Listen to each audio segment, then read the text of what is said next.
But when we come back, we'll talk a little bit more about Operation Home Base. Marnie Gellner up in Duluth with the 148th Fighter Wing, and we'll have that when we come back.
You by your local Northland Ford dealers. Visit your local Northland Ford dealer or go to northlandford.com. And by Menards. Save big money on all your home improvement needs at Menards. It is a beautiful Sunday afternoon in Duluth, Minnesota. I'm Marnie Gellner at the 148th Fighter Wing next to a fighter jet. We are honoring military members and their families every Sunday, starting today through September 11th. A little bit later today, we'll show you how you can also send your messages of thanks and support to military members throughout the world. Today in Duluth, they're gathering for a viewing party to watch the Twins, hoping to see Brian Dunsing get this team turned around. First pitch is coming up next.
Another sellout crowd here at Target Field, hoping that the Twins can win at least one against Chicago. The Twins have pretty much owned the Sox for the last year and a half, but Chicago's come in here, and I'm not sure, Bert, whether they have lost to the White Sox or whether the White Sox have beaten them. I guess there may be a fine line between those a combination two. of both. The White Sox actually got some big hits, but it's the first time that the White Sox have won consecutive games against the Twins here in Minnesota. You have to go back to September of 2007, so it's been a while. And it's good to have you back after you took yesterday off. Tom Kelly sitting in for you last night. Yes, thank you, TK. And so the Twins will send Brian Duensing to the mound in their hopes of winning the third game. And we will honor America with our national anthem as part of our tribute and dedication to Operation Home Base. Staff Sergeant Ashley Neeskern from Austin. Ashley served with the Army National Guard and was stationed in Afghanistan from May 2009 through June 2010, receiving a Purple Heart for injuries she incurred while deployed. Thank you, Staff Sergeant Neeskern, for serving our country.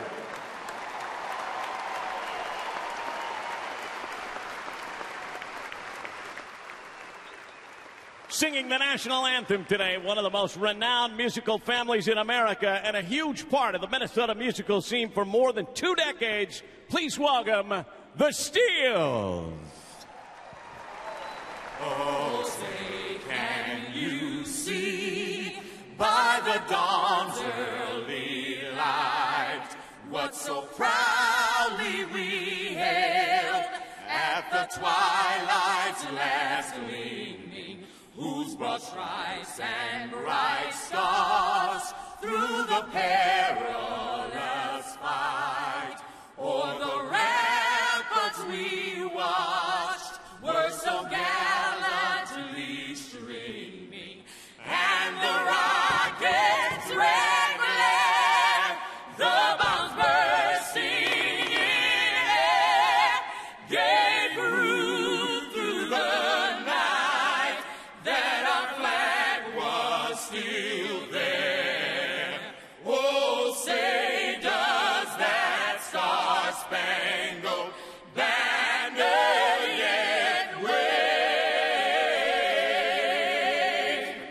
o'er the land of the free and the home of the brave.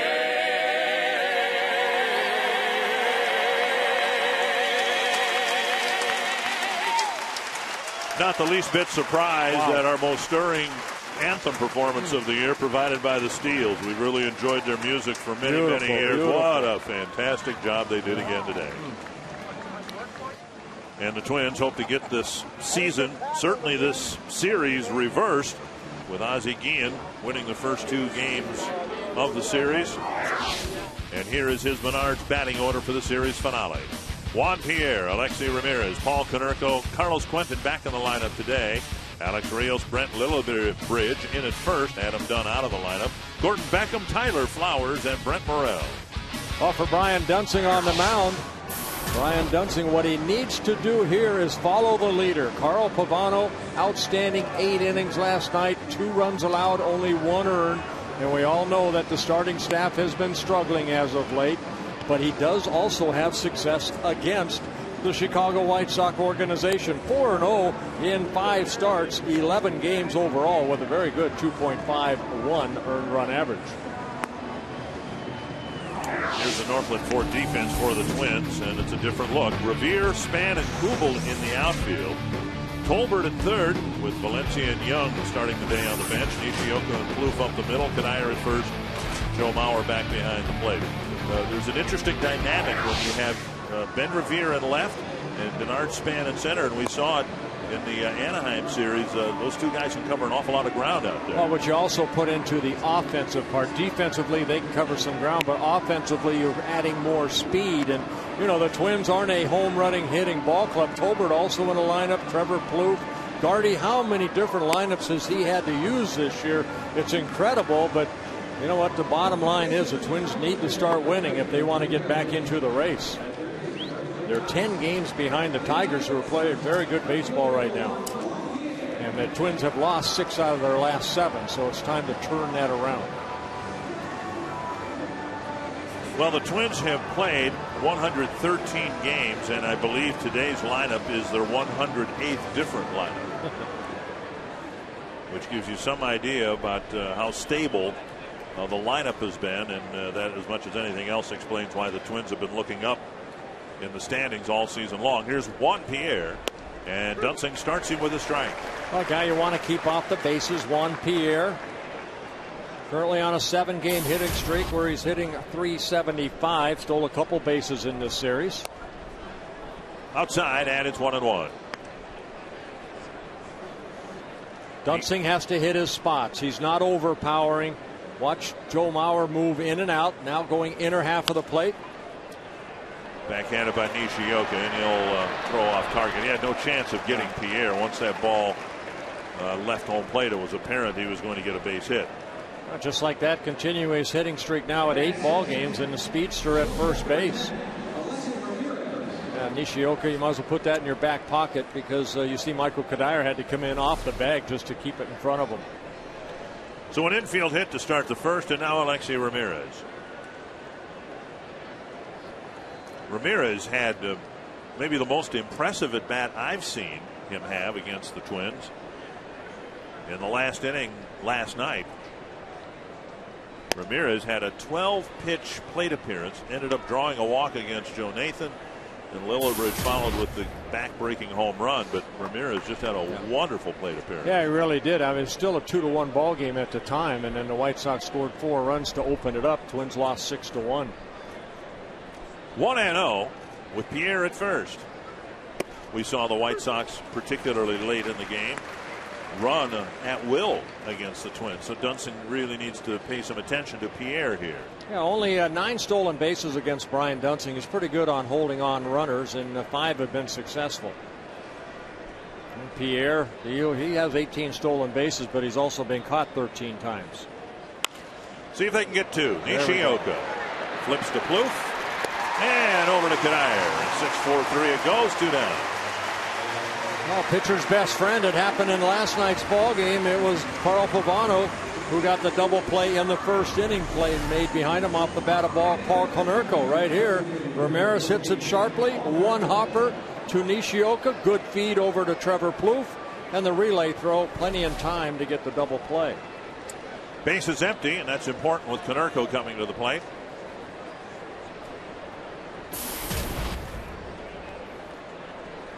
Konerko's been hobbled by a sore left leg. He got hit by a pitch about a week ago.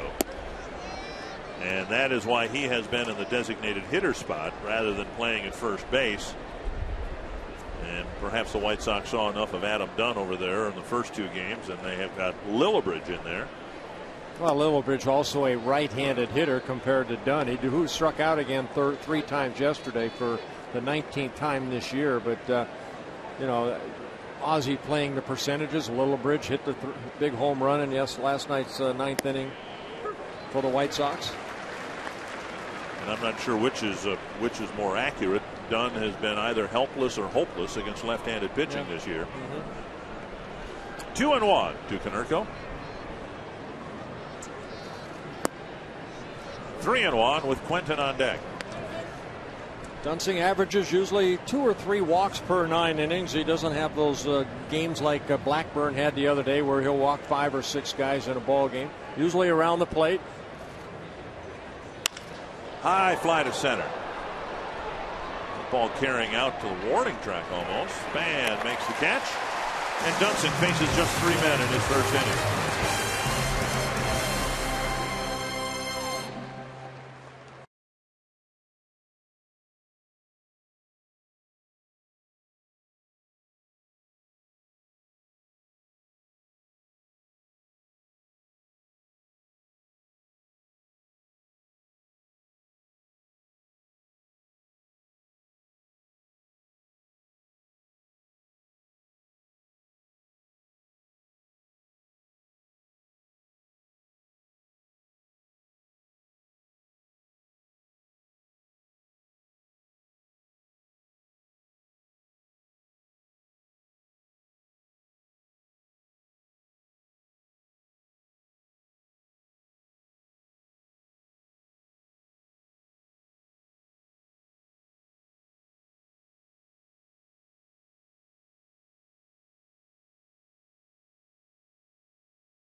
Well, Brian Dunsing gave up an infield hit but faced just 3 men in the first. See if the Twins can give him some early run support with this Menards batting order. A lot of speed on top. Span, Revere, and Mauer. Then Kadire, Kubel, and Thome in the middle. Plouffe, Tolbert, and Nishioka. And it'll be Jake Peavy on the mound looking for his 5th win of the year. His first career start here in Minnesota. Jake Peavy, who spent many years with the San Diego Padres, and now in the rotation for the Chicago White Sox, coming off that shoulder surgery. And he's not won for a while, and just his 4th career start against the Twins. 2 of those coming when he was with the Padres. Yeah, he pitched against the Twins in Chicago and had things going through 3 innings, and then the Twins really beat up on him in the 4th and 5th inning. He had some control problems, ended up coming out quickly. He's kind of going what Joe Nathan went through. You know, shoulder surgery. Nathan had the Tommy John, but this is more of a rebuilding year for Jake Peavy. He's already said, I'm looking forward to next year because I just want to finish the season strong and then look forward to 2012. And Span called out on strikes to start the ball game. Yeah, Peavy's always been a strikeout pitcher, and when he gets healthy, he will be again. Excellent control. White Sox defense brought to you by Northland Ford. Juan Pierre, Alex Rios, Carlos Quentin, Morel, Ramirez, Beckham, and Lillibridge at first. And Tyler Flowers, the backup for the White Sox, who hardly gets a chance to play, gets a start today. Yeah, Ramon Castro was the backup to A.J. Pierzynski, but since Castro's on a disabled list, Flowers getting a chance to catch here. Castro broke his hand against the Twins in July in Chicago. One thing about A.J. Pierzynski, he's been in 100 of the 112 games played, and you know he's kind of like the Jim Sundberg when I was in Texas. Sundberg played almost every day behind the plate. Tom Kelly and I were talking about that last night. How you got to give Pierzynski his due because here's the backup catcher, and he's been their backup now for a total of about a month, and he only has 8 at bats. Revere up the middle. Nice stop by the second baseman. Wow. What a great play by Gordon Beckham. Beckham going to his right, and a very quick release to get a quick runner. Well, you know, one thing Ozzie Guillen said, now the defense for the White Sox, they've committed only 50 errors, and you know, it's sometimes, you know, do plays like this, do infielders sometimes short arm the ball where it ends up being a base hit. I think in this 3-game series, we've seen the defense play pretty well behind their pitching staff. Morrow's made some very nice plays. Ramirez has made some nice plays at short. And right there, you can't make a play better than Beckham did right there to get the speedster Revere. Here's Joe Mauer back behind the plate, and he takes ball 1. Mauer saw some time in this series at first base. Took a beating in Anaheim. Spent 3 games at first base, just 1 hit in the series. A little doinker that went through the left side of the infield on Friday night that drove in a first-inning run. Peavy let that ball go. As soon as he let it go, you could almost see his reaction. He knew it was going to be outside. Unhappy with that pitch. He'll try to go back out there again, I'm sure. 2-0 to Mauer. There's a better one. Still missing. 3-0 with Kadire on deck. Peavy only 16 walks, 3 intentional in 74 innings coming into this ball game, so he's always around the plate. Took a little off his fastball for strike 1. He's pitching with a quick tempo. Well, when you have Mark Burley on your ball club, you better work quick. Fouled away, 3-2. Peavy back in 2007 won the National League Cy Young Award when he was with the San Diego Padres. Twins baseball brought to you in Sony High Definition. Full count to Mauer.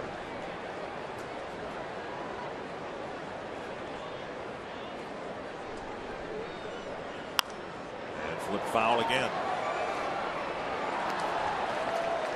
White Sox haven't been shy in acquiring big contracts. They got Peavy's from the Padres, Rios is from Toronto. They went out and got Adam Dunn in the free agent market, threw a whole bunch of money in his lap.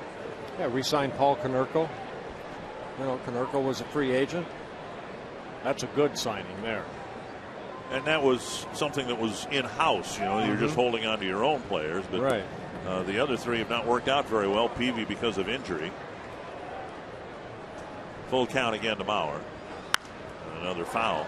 I always say, you know, I mean, Dunn, most of his career was in the National League. He's got to learn a whole new kind of set of pitchers, but still, you know what, this guy can create some power. And a lot of times when guys get traded, it takes a while to get adjusted. Well, here it is, August. You hope that he's adjusted, but he's having a tough year. Mauer wastes another one.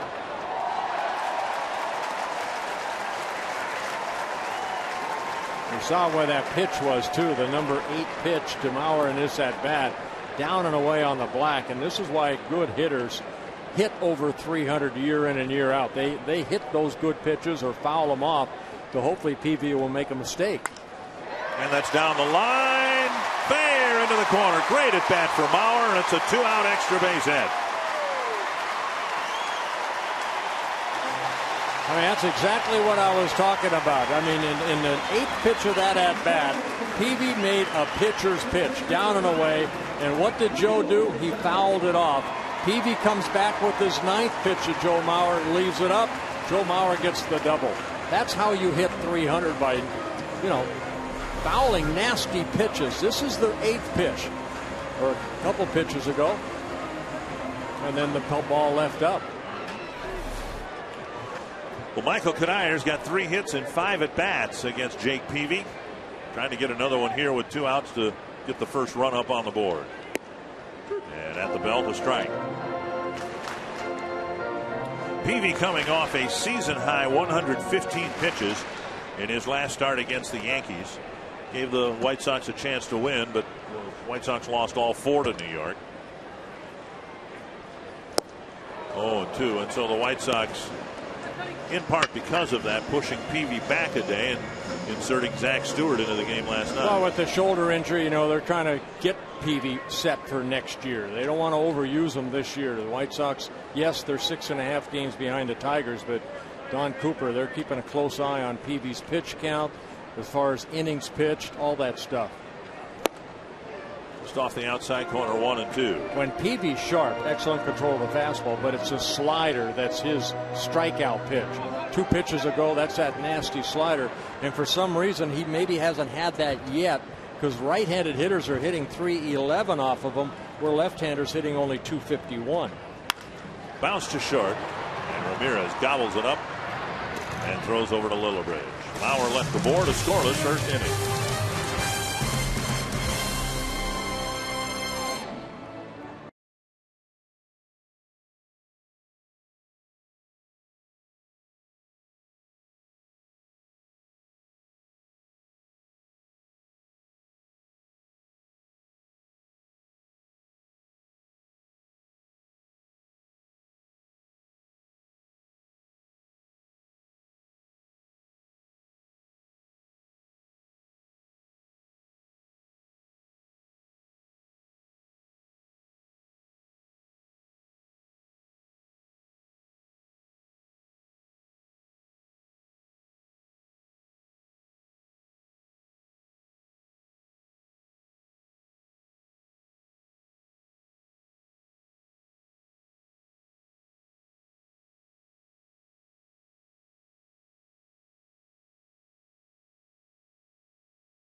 As part of the 91 reunion weekend, Kirby Puckett Jr., Catherine, his daughter, part of an on-field ceremony before the game today, throwing out the ceremonial first pitches to members of the 91 World Championship Twins. Chili Davis there, Kent Hrbek, Al Newman in there as well. Yeah, again, I want to congratulate the Twins on a great, pregame about the man right there, number 34, Kirby Puckett. Loved by all, especially by his teammates, the guys that played with Kirby Puckett. It was only one Kirby Puckett. What a great man he was. What a guy that just enjoyed life and brought it to the ballpark day in and day out. Of course, you can't help but contrast what it was like 10 years ago when the 91 team had its 10-year reunion, and Kirby was there, and it's just has a different feel about it this year with him not here. Carlos Quentin hit a couple of home runs Friday. Takes a ball, now a strike. Yeah, this is a guy that Dunsing wants to face with nobody on base. Quentin 7 for 15 lifetime against Brian Dunsing with 3 home runs. Quentin second on the club with 23 home runs. Konerko leading. Tony Oliva bat toss. Now we'll see if he wants that particular bat back, but technically that belongs to the fans. And Usher will take the bat and bring it back to Quentin if in fact he wants it.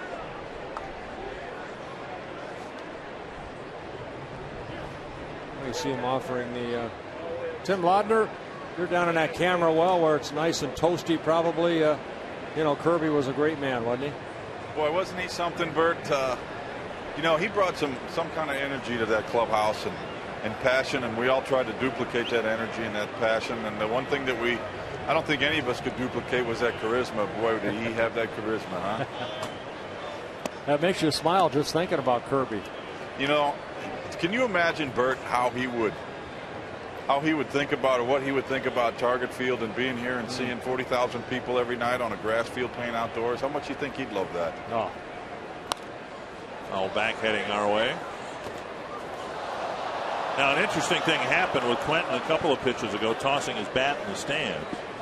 The usher ended up with it, offered it back to Quentin, who had already come to the batter's box with a different bat. Now he changed his mind, and he wanted the one that he just tossed into the seats. So we'll see if Dunsing can get him out here with his preferred bat in his hands. And he strikes him out. One away. Good fastball away right there. Quentin, a guy that likes to keep the ball inside to open up and pull. We saw the 2 home runs he hit a couple nights ago. But here, a good fastball, outer half of the plate, and you see the short compact swing. Quentin asking home plate umpire Jerry Davis if that was a strike, but Dunsing picks up the strikeout as first. Good thing he brought that bat. He got that bat back. I hope he brings it up next time he hits, huh, Bert? Here's Alex Rios. Well, let me ask you something about that, Timmy, really quick, if you're still on. Yeah. You know, when you have a bat, and Quentin probably the same bat that he hit the 2 home runs on, I mean, you want that bat back? You know what? That would probably be an easy answer, Bert, if I ever hit 2 home runs with one. 2 down. Well, the bat goes into the stands, and it technically is like a foul ball in the stands. The fan can keep the bat if he wants.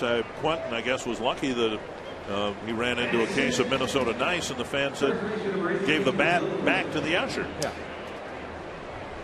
2 quick outs here in the second. That brings up Littlebridge. Littlebridge hit a home run with a man aboard in the 9th inning against Joe Nathan last night. And it would surprise, I think, a lot of people to find out that it was his 8th home run. You look at him and you don't imagine he has the power in that frame to hit 8 home runs. And well, he came into this year with only 3 career home runs.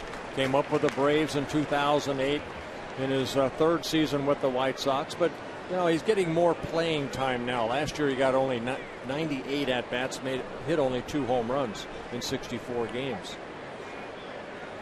There goes another one. He's just hit his 9th. And he hit it into the upper deck. So Littlebridge with home runs in back-to-back at-bats. And it's 1-0 Chicago.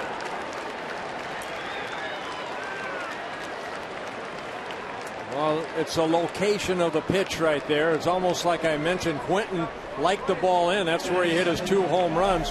This ball, look where it's at, right there. I mean, Littlebridge was dropping the barrel of the bat. You know, nice, compact, strong swing. The ball ended up in the second deck.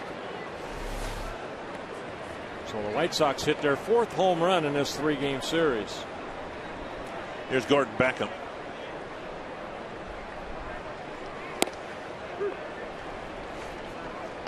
For Duensing, the 14th home run he's allowed, this being his 22nd start of the year.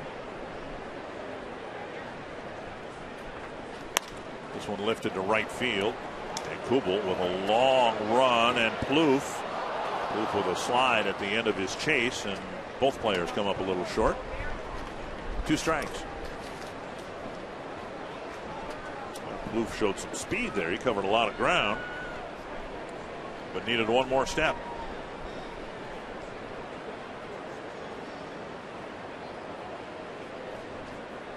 Duensing making his 22nd start. This is his 100th major league appearance. This is his 44th career start.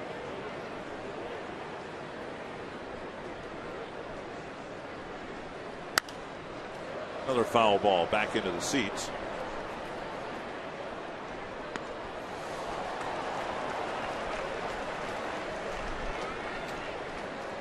Twins had hopes in this series of closing ground with Chicago and perhaps even passing them, but instead the White Sox have won the first 2 games.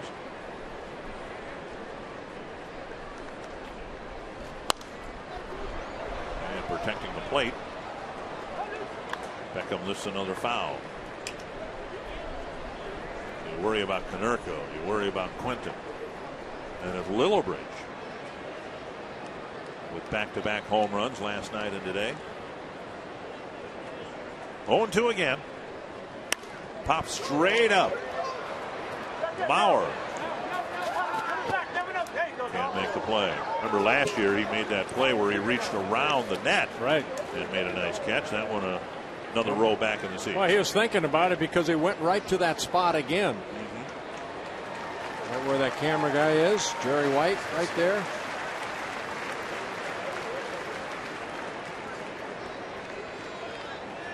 Beckham wasting some 2-strike pitches, keeping his at bat alive. Beckham right on top of the plate. And there's strike 3. Good changeup. Lillibridge's home run makes it a 1-0 game. And we tip our cap to those watching up in Duluth, watching Twins baseball on a Sunday afternoon. Part of Operation Home Base. Marty Gellner with a report next.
An F6A remote control robot, and they can send this thing in if there's anything suspicious looking like a possible bomb. It is equipped with cameras, a speaker, a water cannon, and a shotgun. This thing is a first line of protection for these men and women. Oh, that's interesting. It's a beautiful thing when you can get a robot to go in and you know, kind of look at the area before you actually send you know, the troops in. Jason Kubel leading off the second. Twins down a run. It'll be Kubel, Thome, and Plouffe facing Jake Peavy. Now Peavy in his last start threw the season high 115 pitches that we mentioned. He also took a pretty wicked shot against his right thigh. Swinging a foul. Peavy, one of those pitchers that kind of takes something off when he gets behind an account, kind of a BP type fastball. Mike Boddicker used to do that a lot. You know, he'd fall behind. Mike Mussina would do that. Foul away. Helps you change speeds a little bit. That 2-1 pitch or 2-0 pitch was probably about 87 right there, a 90-mile-an-hour fastball when he got strike one. So changing speeds is what Peavy's all about. When he's on, he'll get a lot of ground ball outs. Hit hard to center, and Rios goes back to make the catch of the line drive, one down. Jim Thome, of course, in his pursuit of number 600, hopes to do it in this homestand. He got number 500 as a member of the White Sox in mid-September of '07. I don't know that anyone at that time even considered whether Thome would have another 100 home runs left in him, but the hope is that he does. And he's looking for number 599 here, and he takes a strike on the outside corner. Well, of course, a big shift for Jim Thome. Second baseman Beckham playing in short right field. Thome currently on a 10-game hitting streak. He hasn't had a 10-game hitting streak since he was with the Chicago White Sox back in 2006.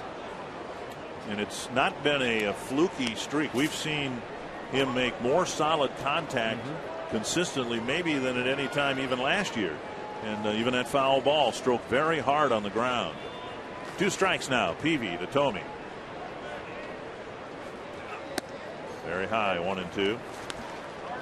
Ron Gardenhire saying today, boy, it'd be nice if Thome hit number 600 here at home in Minnesota. And he's got today's game and 3 games against the Red Sox to try to do it. Oh, third strike, out number 2. Or a little cutter, slider, inner half of the plate. And Thome the strikeout victims. Second strikeout for Peavy. Join Marnie Gellner and the Fox Sports North crew at White Bear Bar in White Bear Lake for the Fox Sports North HD viewing party Friday starting at 5:30. Twins will be in Cleveland, and you can be there to watch. Not in Cleveland, you can be in White Bear Lake and watch the game. Register to win prizes and merchandise. Visit foxsportsnorth.com. Click on the events banner for details. Strike one to Trevor Plouffe. White Sox got a 2-out home run from Brent Lillibridge. Twins got a 2-out double in the first. Plouffe trying to keep the inning going here in the second. 1-1.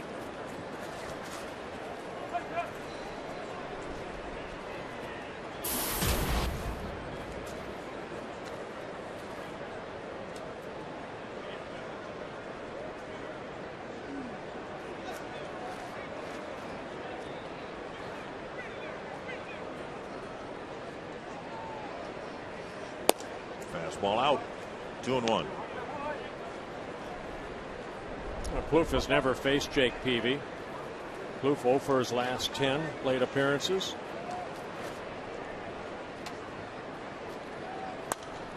Fouled away, 2-2. A pass along, best wishes to Gene Burns. A little bit of a health issue back home watching Twins baseball this afternoon.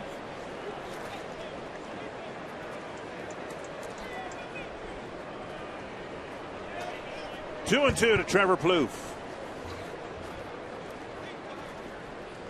Struck him out, so good inning for Peavy. He gets Kubel the line out, and he strikes out Thome and Plouffe.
Dunsing has completed 2 innings, starting his 3rd.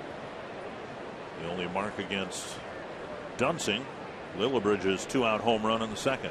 Here's Tyler Flowers leading off the 3rd. And base hit to center, jumping on the first pitch. Flowers is aboard. Yeah, Flowers, that was just his 9th at bat. Just his 5th game since being called up from AAA. Gets his 2nd hit this season.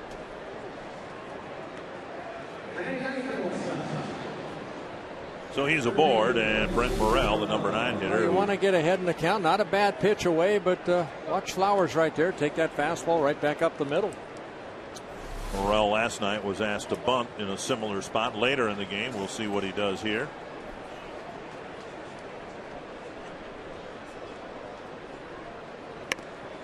He bunted, and it hit him in the box. No, he's out. Hit him out of the box. And so he is retired 2 unassisted. Earlier in this series, we had a player bunt, and the ball hit him while he was in the box. I think it was Diaza, maybe, on Friday? Yes, it was.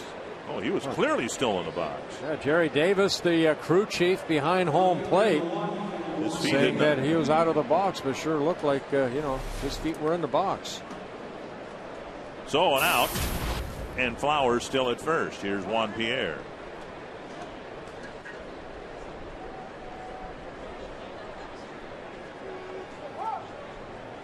Pierre got an infield hit his first time up, and Dunsing shaves the outside corner.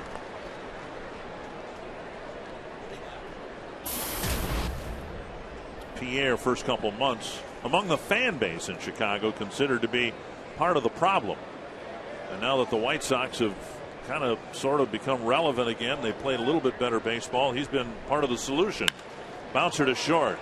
Nishioka scrambles to his feet and gets Flowers at second base. Boy, he fought that baseball right there. When I talk about fighting a ball, my goodness, he just couldn't find the handle of that baseball. The ball brought him to his knees. Nice play by Nishioka. But watch him scramble right here. He falls. Okay, get it out of there and then flip it over to Kadire for the force out. Now Flowers not the quickest runner, but Nishioka making a nice play. Here's a Ramirez, bounced into a double play his first time up.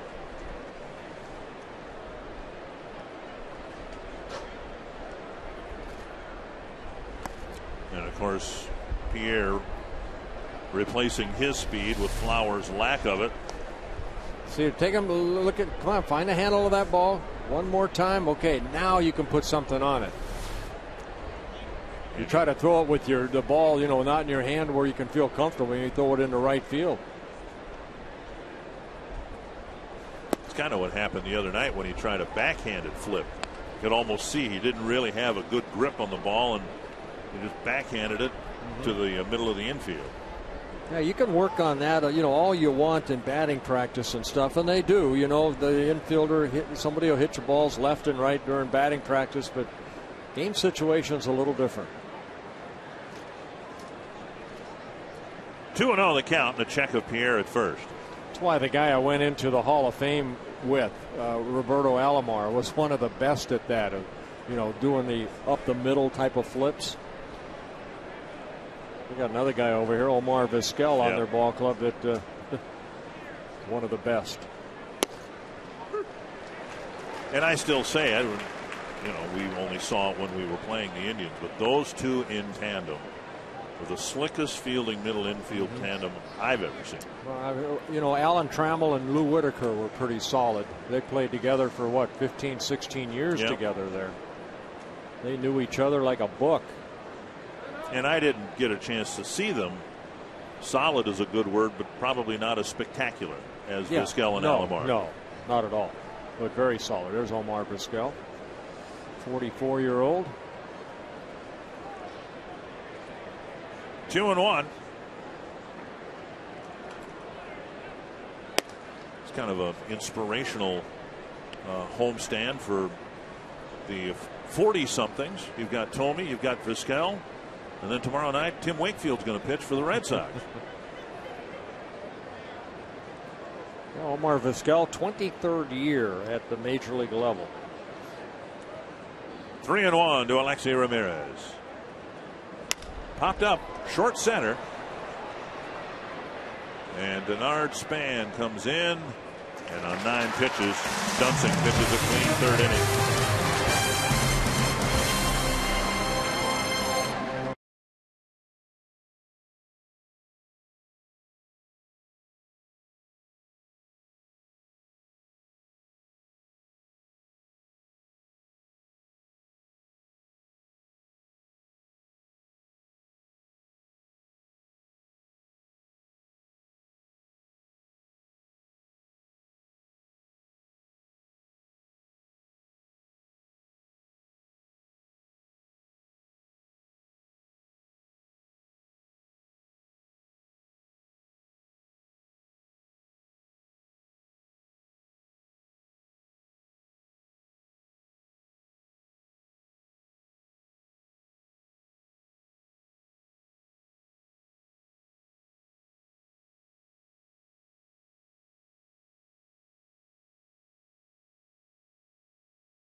Ball is brought to you by Explore Minnesota. Visit exploreminnesota.com to plan your next Minnesota vacation today.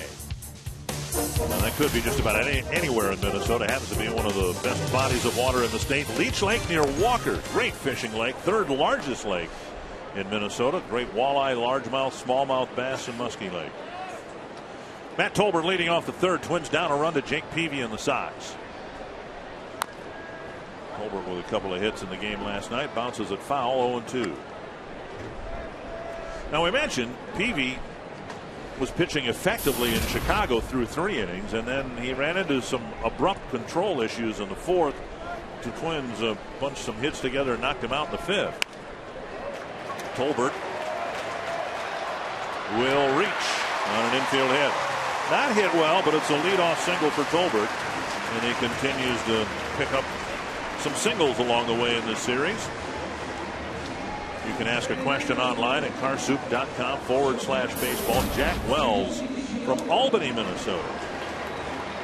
Tim and Bert, was there any player in your respective careers that was similar to Kirby Puckett on the field and in the clubhouse? Well, for Mr. Wells, I'll go down to Tim Laudner in the camera well. Well, you know what, Bert, I certainly didn't have as long a career as you, but I don't think I ever played with anybody that had the character and the charisma of Kirby Puckett. I know we certainly had our share of team leaders in that clubhouse and guys that were big character guys, but I don't know that anybody was up to quite the standard of Kirby Puckett. You know, he's one of a kind, but you know, Tim, I had a chance in 1979 to be with the Pirates when we won the World Series. I spent 3 seasons there. Willie Stargell was Kirby Puckett. You know, Pops was that way.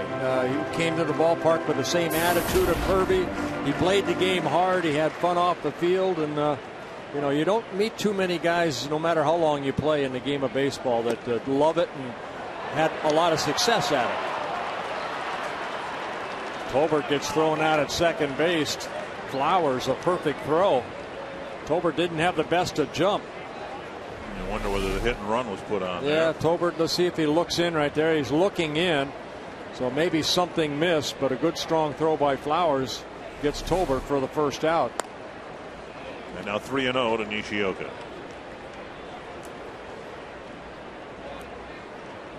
You see Tolbert going over to Scotty Alger, so maybe, you know, Nishioka missing the sign. 3-1.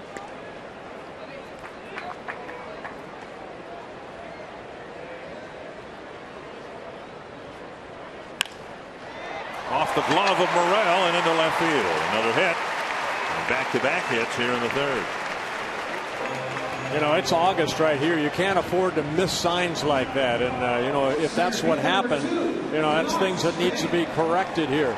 Nishioka signing the 3-year contract. You can't do that. Nishioka hitting the ball sharply. Of course, with the possible bunt, Morel has to come in, and Twins get 2 straight hits. Third hit off of Peavy in the ball game. Twins and Red Sox have 3 this week at Target Field. Tuesday's a Sports Authority value pack game. Purchase a ticket in the U.S. Bank home run porch. Get a free Schweigert hot dog and Pepsi. 833 Twins, the phone number to call. The website, of course, twinsbaseball.com. All right, here's Denard Span. Called out on strikes his first time up. Shows bunt, takes a strike here in the third. First time through the order, the Twins have 3 hits. And then Jason Kubel hit his ball right on the button as well.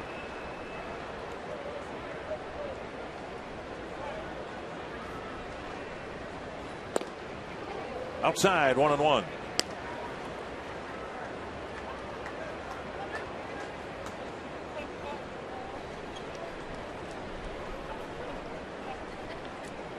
Span struggling since he's returned to the lineup.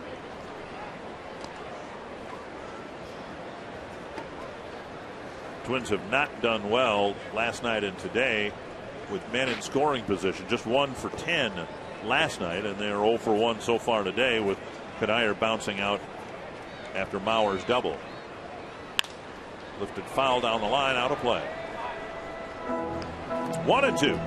Well, I know I didn't do last night's ball game, and again, thank Tom Kelly for taking my spot for last night. But Twins had a couple times chances to get to Zach Stewart and score some runs, but they didn't come up with that big 2-out hit.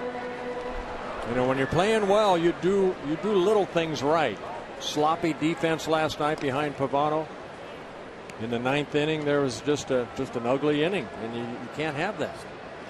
There's Zach Stewart, the winner in last night's ball game, his first major league win, coming over from the Toronto Blue Jay organization. It's lifted down the left field line. Pierre's got a lot of speed. He crosses the line, makes a nice running catch. 2 down.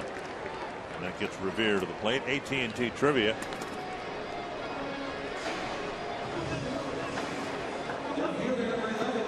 And the question today, who holds the Sox club record for being hit by a pitch 23 times in a season? Now, this is a charter member of the American League. They've been playing American League baseball in the south side of Chicago for over 100. It could be Nellie Fox. Was it Ron Hunt that got hit by all the pitches? But I believe he was with the Expos. Right. Astros, I think. Here's Revere taking a strike. Well, I'll just go with Quentin, since he's, always hanging out over the plate, and he got hit the other day. What's he got? He's got plunked, 21 times this year, I believe? Yeah, 21 times this year.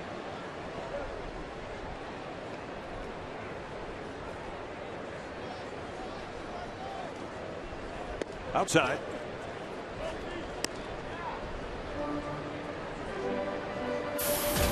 Trying to think anybody when I pitch against the White Sox that I like to hit. Ron Kittle. Yeah, Ron Kittle. But I don't think he got hit 23 times. I know he got hit about 5 or 6. I can attest to that personally. 2-1 to Revere. Got a note here from Patrick Klinger, VP of Twins Marketing. Want to say shout out to David Dickey.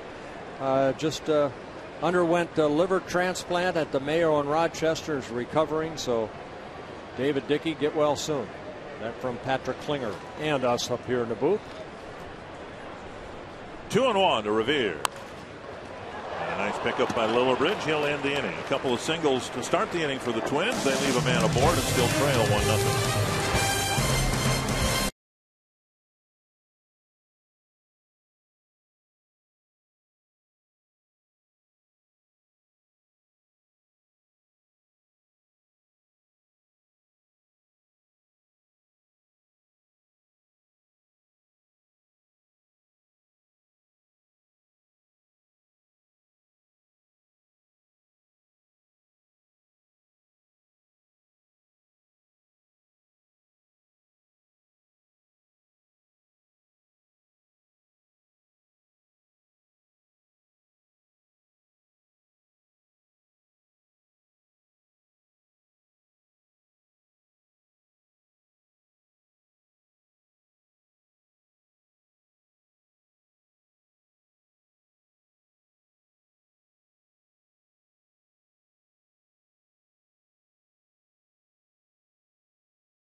of their fire station.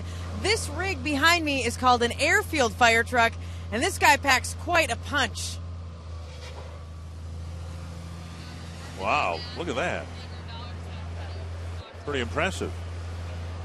And I'm thinking of all the you know. I could have fun with that thing. Definitely wash your car in a heartbeat, wouldn't it? That'd be great if you were like me at various times. When I was growing up, I wanted to be a cowboy. I wanted to be a fireman. I wanted to be a soldier. And here you could knock off two and with one thing. If you were in the military and you were able to be a fireman at the same time. Well, yippee-ki-yay. You wanted to be a cowboy, Did you want to be a cowboy? No, I wanted to be a policeman, and I wanted to be a fireman. That's what I wanted to be. Right. Well, actually never wanted to be a cowboy. I wanted to be a cowboy. Just sit around the campfire. Now, would you ever go to the store and put the quarter in and sit on the horse with your little hat? I still do. With your little guns, what do you your mean plastic used to? guns? Oh, those you still do? Are they up to $1 now to put that in? It's the best dollar I ever spent.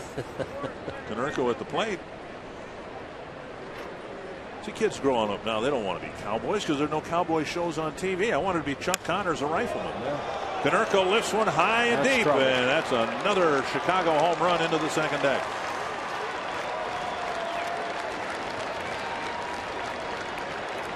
Well, Konerko is 26th of the year.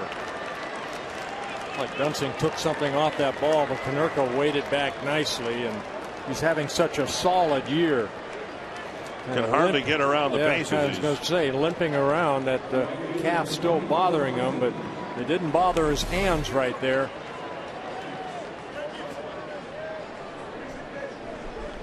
And that's that dedication, determination has to rub off on his teammates. Here's a guy who insists on playing, albeit as a designated hitter, and he looked a lot like Kirk Gibson going around the bases there because he's in a lot of pain.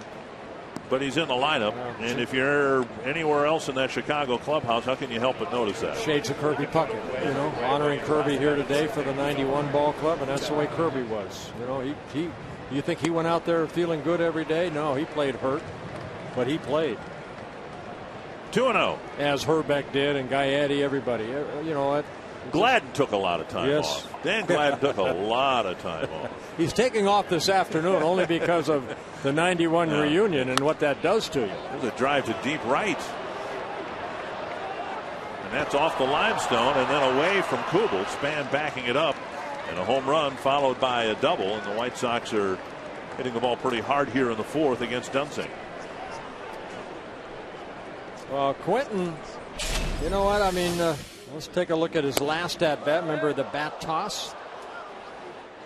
And the usher right there ended up giving it back to the dugout. Was he having fun with it? They gave the bat back. He struck out. And they got a new one. Okay. Very nice. The fan did. I haven't seen too many balls hit off that limestone, have we, Dan? No. And that pitch down and away, 1-0 to Alex Rios.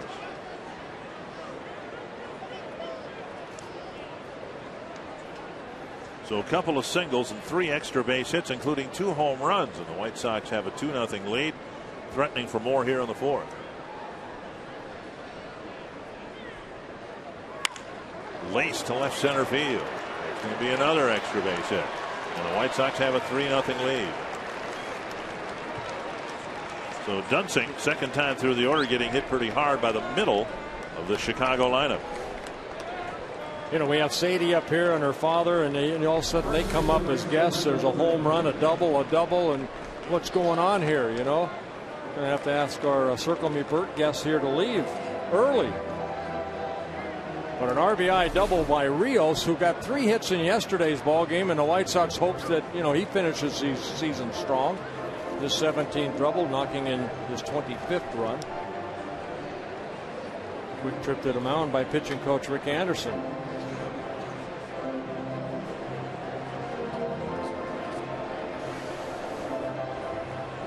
From Devil's Lake, North Dakota. Minnesota. Was it North Dakota? I'm sorry, yep. North Dakota.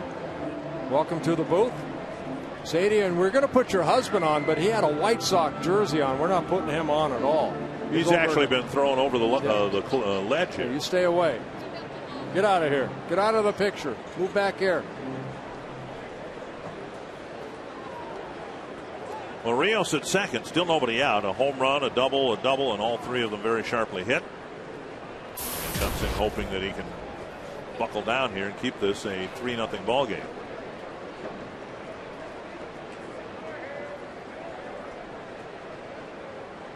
Three looks. And that's what Ron Gardenhire was talking about last night and late in the game last night. The White Sox just taking off, and the Twins pitchers not mixing up their delivery. And there's a couple things you can play. I mean, you want your shortstop to maybe get a little bit closer, give up a little bit of ground, but keep that runner closer to second base. You can also spin a couple times, lift that leg up, and then fake towards second. Lillibridge asked to bunt here, and Dunsing falls behind 2-0. You can be quicker home with your delivery, even though you try to do it with a runner at first. You do it with a runner at second, especially a speedster like Juan Pierre.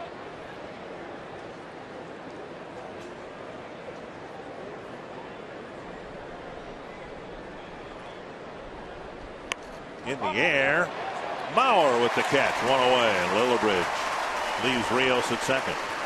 I don't know if the bunt play was on or not, but maybe Lillibridge tried this himself and pretty upset at himself for, popping that ball up.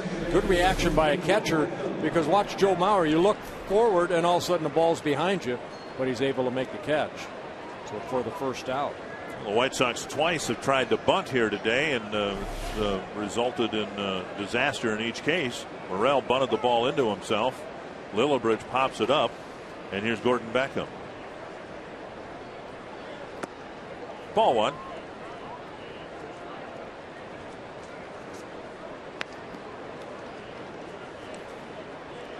These are the White Sox we've grown accustomed to seeing over the last few years. A power-laden lineup, a lot of extra base hits. Out homering the Twins. What we saw last night, I'm not sure what that was yet. A bunch of singles and stolen bases and taking advantage of errors. Dunsing looks the runner back to second and throws errantly to first. Remember, Kenny Rogers always said when he got a ball back to him, he would always try to find flat ground. And it looked like Dunsing right there was on the third base side of the pitching rubber. And then when he threw to first, of course, you're throwing kind of uphill. Watch Dunsing right here. Looks at Rios, sends him back, but now he's throwing a little bit uphill, but throwing, wildly over to Cuddyer. And Cuddyer has to do everything just to catch that ball. So an error should be charged to Dunsing, and it's another misplay by the Twins defense. Saw so many things like that in the first 2 months of the season, and again since the All-Star break, it's not been very good baseball at all, and that's why the Twins are where they are.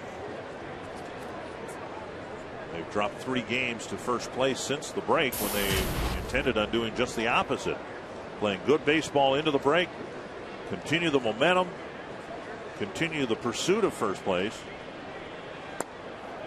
and now 2-0. I always said, you know what, Dick, I mean, you can look who's ahead of you, but if you're not a 500 ball club, going into September, it's going to be tough to catch anybody. Detroit's playing well. Hey, Chicago wants to get in it. Cleveland's made some moves to try to stay in the race.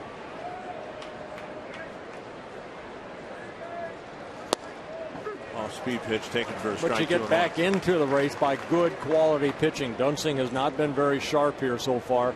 Hey, Pavano pitched great last night. You'd like to win ball games like that, but credit Zach Stewart and also the bullpen for the White Sox last night. They came in and did a good job to shut down the Twins offense. 3-1 with Morel on deck. I think we get spoiled here. I played on a lot of clubs at this time of the year. You're already looking forward to spring training. But, the Twins have won 6 out of their last 9 seasons under Ron Gardenhire. And this is an unusual type of season for the Twins. A lot of injuries. Yes, that's played part, but there's no excuse for sloppy play. And I think that's what Ron Gardenhire is so upset about.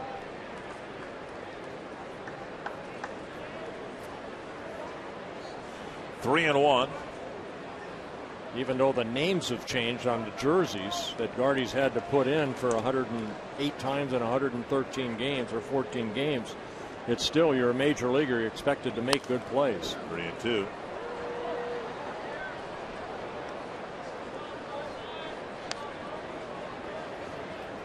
And it's the aggressiveness when you're out there on that mound, that determination. And sometimes I've seen the starting staff just be complacent, and I don't like that, because these guys behind you are busting their tail in. Kadires, everybody behind you. They make good quality pitches. Dunsing hoping to deliver one here. And fouled away.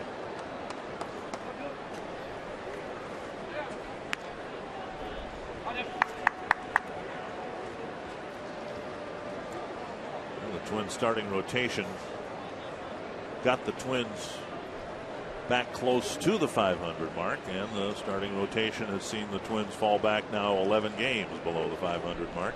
Showing a graphic a couple weeks ago, Twins at one point were 20 games below 500, and no team in baseball had ever finished the season at 500. There go the runners, and the pitch lifted foul down the right field line.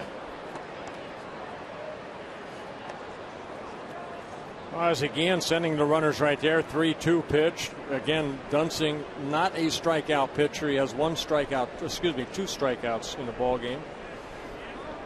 So Oz again hoping that either stay out of the double play like he did last night in the ninth inning by sending the runner. Beckham at first. Rios at second. Full count. Rios chased back to second. And Tom Kelly talked about that, the danger, and you do too. Once the count goes full, you allow situations like this to occur where a ground ball, as would have been the case last night, ends the inning, and instead, because the runners are started, you only get one force out and another run comes in. Runners stay put, and it's ball 4. Wow, that 2-2 pitch so important. And when you get 3-2 and now a walk by Dunsing, his first walk of the ball game, loads the bases.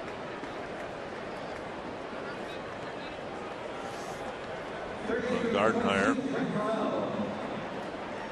teaching, perhaps lecturing Danny Valencia. Now they're loaded up for the number 9 hitter, Brent Morel. Morel tried to bunt his last time up, and although the replays suggested he was still in the batter's box, he was ruled out of the batter's box and consequently out when the ball hit him.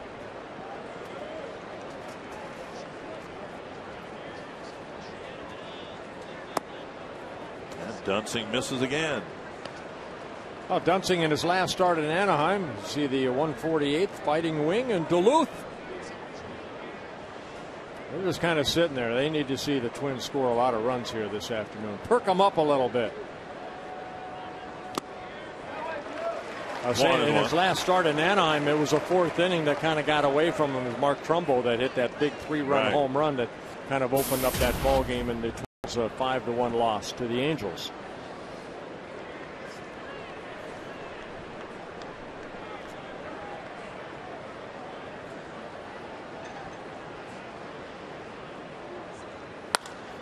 See how many they can get. Not hard hit hard. 1.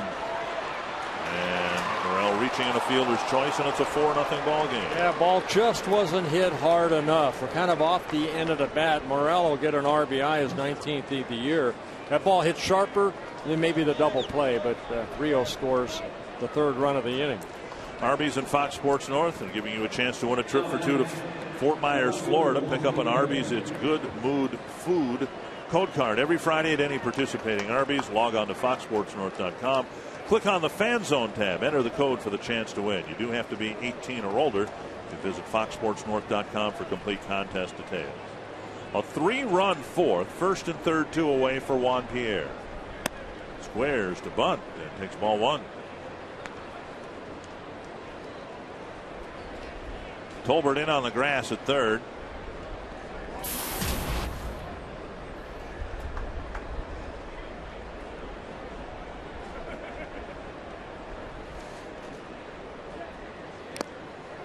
One and one. I would say there's a couple things that are key to a successful start, and one of them is getting ahead in the count. Peavy's done a very good job of that. He's ahead of the count of 8 of the 11 batters. Dunsing has faced 19 batters now. He's been able to get strike one on only 5 of the 19. So falling behind early. Fly ball right center field. And Kubel ends the inning. And the other one is pitch on the days where your team scores 12 runs. That helps. Twins got a ways to go to do that.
On Fox Sports North is brought to you by Grand Casino.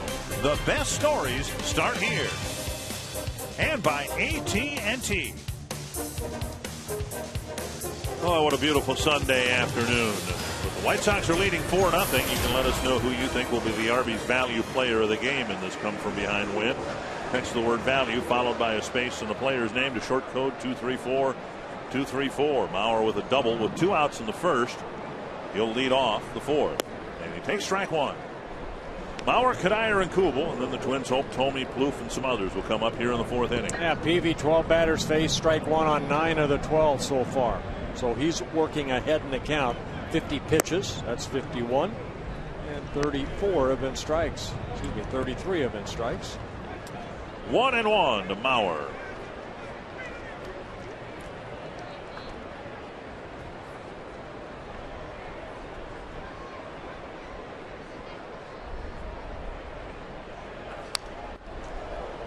Swinging a foul back.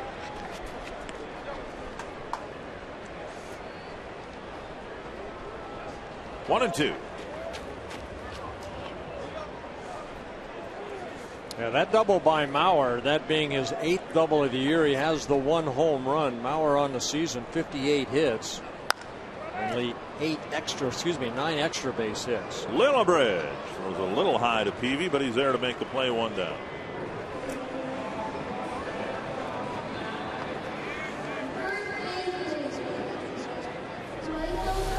Well, Lillibridge, a utility type player, plays all infield positions.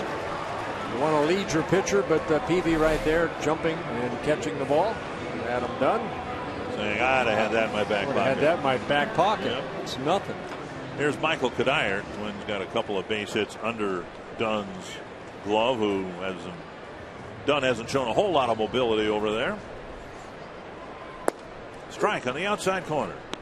Tonight, Michael and Claudia Cuddyer will host their annual celebrity waiter event at the Capitol Grill, not too far from the ballpark here.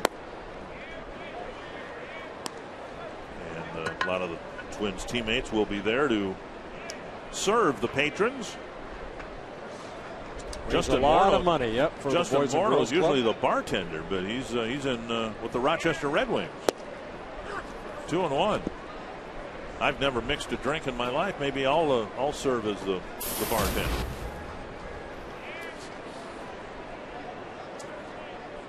Two and 1 to Cuddyer. Swinging a foul.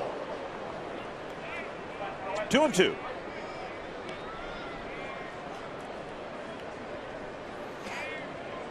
Well, Peavy in his last start pitched pretty well. Didn't have much run support.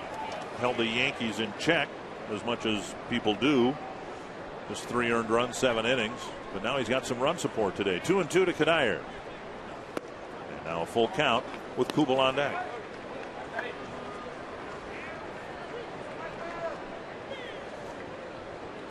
Twins need to get on the board here. It's been kind of a flat game again so far for the Twins. That's to right. And Quentin comes in to make the catch out number 2. Quentin was a guess for our AT&T trivia question. So Harold Baines. How about him? Oh, Manny Minoso. Well, that was the year I was born, so I don't know that I ought to be held accountable for that. I wasn't watching much baseball at that age. 2 down, and here's Kubel. Strike 1.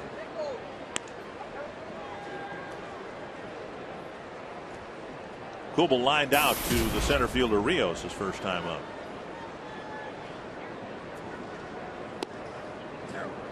One and 1. Friday night here, Kubel hit a 2-run home run against Mark Burley, his 100th career home run, and incredibly his 20th home run against the White Sox. They got a couple shots at Peavy. He goes back and he kind of, you can hear him. You can almost see him talking to himself, and that's a good thing. It means you're focused, that you're into the ball game. You expect more out of yourself. Good off-speed pitch right there. Kubel out front. So it's okay to talk to yourself? Oh, yeah. It's, toward the end of my career, I was starting to answer myself, and I knew it was probably time to do something else. Oh, I used to just talk to myself to death. Really? I got tired of hearing myself. And a slower off-speed pitch. Strikes out Kubel. Cuts through Mauer, Cuddyer, and Kubel. 1-2-3.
Forces, obviously we're here because of you. So thank you guys for everything you do. Get home safe, and we're going to keep rooting for you. Very nice. Thank you, Michael Cuddyer. I think our sentiments feel the same, Dick. Yes. Ryan Dunsing leading off the 5th inning. First pitch up and away to Alexi Ramirez. Slow breaking ball over for a strike. Ramirez, Konerko, and Quentin, with the White Sox already up 4-0.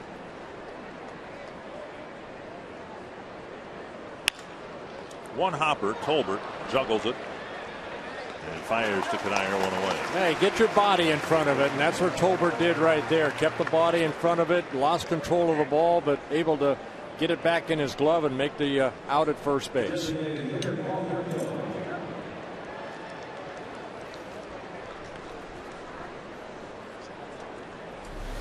Little one hopper. You see Tolbert. Ball coming up a little higher than he anticipated off the heel of the glove. But look at the concentration. And got the out. Outside ball one.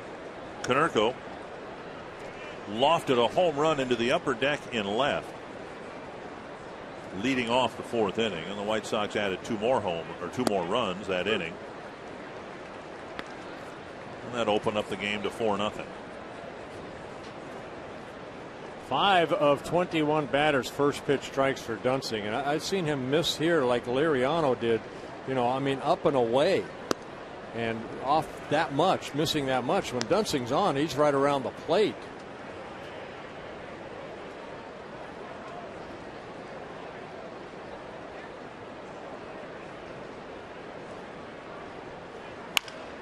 One thing that ultimately might sink the Twins' postseason hopes this year is the fact that it hasn't been one starter or two going into a funk at a time. It seems to be a staff-wide staff infection, if you will.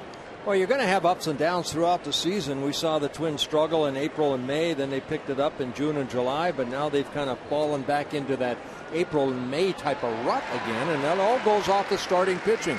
Aggressive. Every pitch has to have a purpose. And I've seen, too many times ball one that's missing, 4 or 5 feet away. Konerko strikes out. Purpose pitch. Good breaking ball down. Dunsing picking up his 3rd strikeout. Watch the location. Nice pitch. Tomorrow night, game 1, a time change with the Boston Minnesota game moving to 6:10 first pitch. And it's a Monday game. That means it's a Schweiger $1 a dog Monday. Although why on earth you'd want to ruin it with mustard, I have no idea. Look at all that mustard. Oh boy, that tastes. I bet you that's awesome. Why would you do that? First 20,000 Schweiger dogs will be sold. Some people like mustard. I understand that, but I can't imagine why anybody would like mustard. 833 Twins, twinsbaseball.com. Check on ticket availability. Remember, game time on Monday at 6:10. Here's Carlos Quentin and a foul back, 1-1.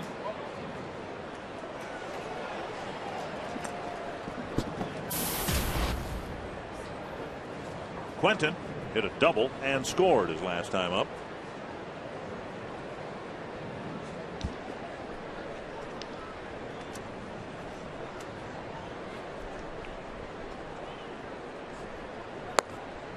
Two and one. Quentin, the hitting hero, a couple games ago. Twins had an early lead, and Quentin almost single-handedly brought him back, drove in the first 4 runs. Rick Sutcliffe just came in here, that helped televising the game tomorrow night. He just said if we went out to dinner, he would buy.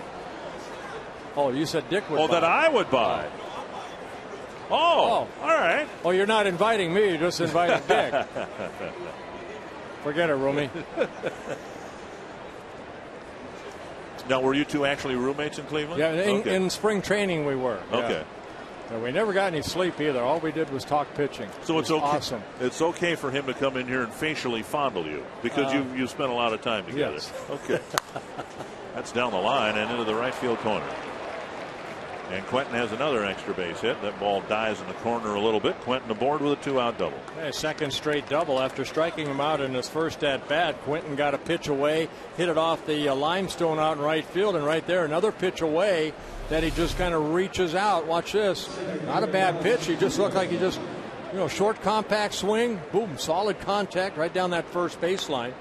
Quentin now with 28 doubles on the year. And the White Sox pick up their 7th hit. Rios doubled and scored his last time up.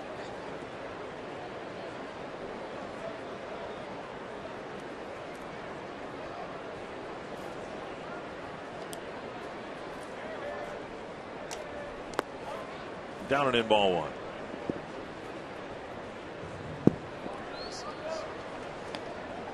Well, Quentin came into the ballgame great numbers against Brian Duensing, and so far in this series, hitting everybody. 5 for 9 with a couple home runs, 2 doubles. If Konerko's a model of consistency, Quentin's a model of inconsistency, and when he's hot, he's very hot, and when he's slump ridden, he gets himself out a lot. But he has not had that type of series here. He's instead been swinging a very hot bat. Well, what he brings is a lot of power in that lineup. You know, a guy that can get extra base hits. 26 home runs last year, and 24 this year. 2-0.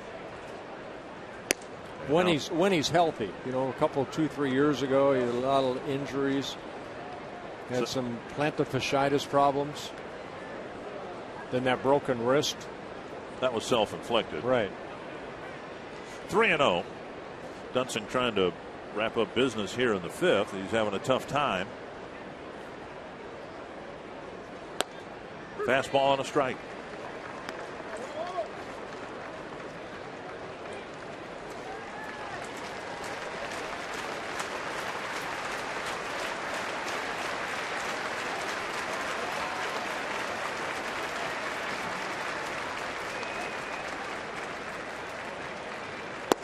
Strike 2 right on the corner. Good pitch.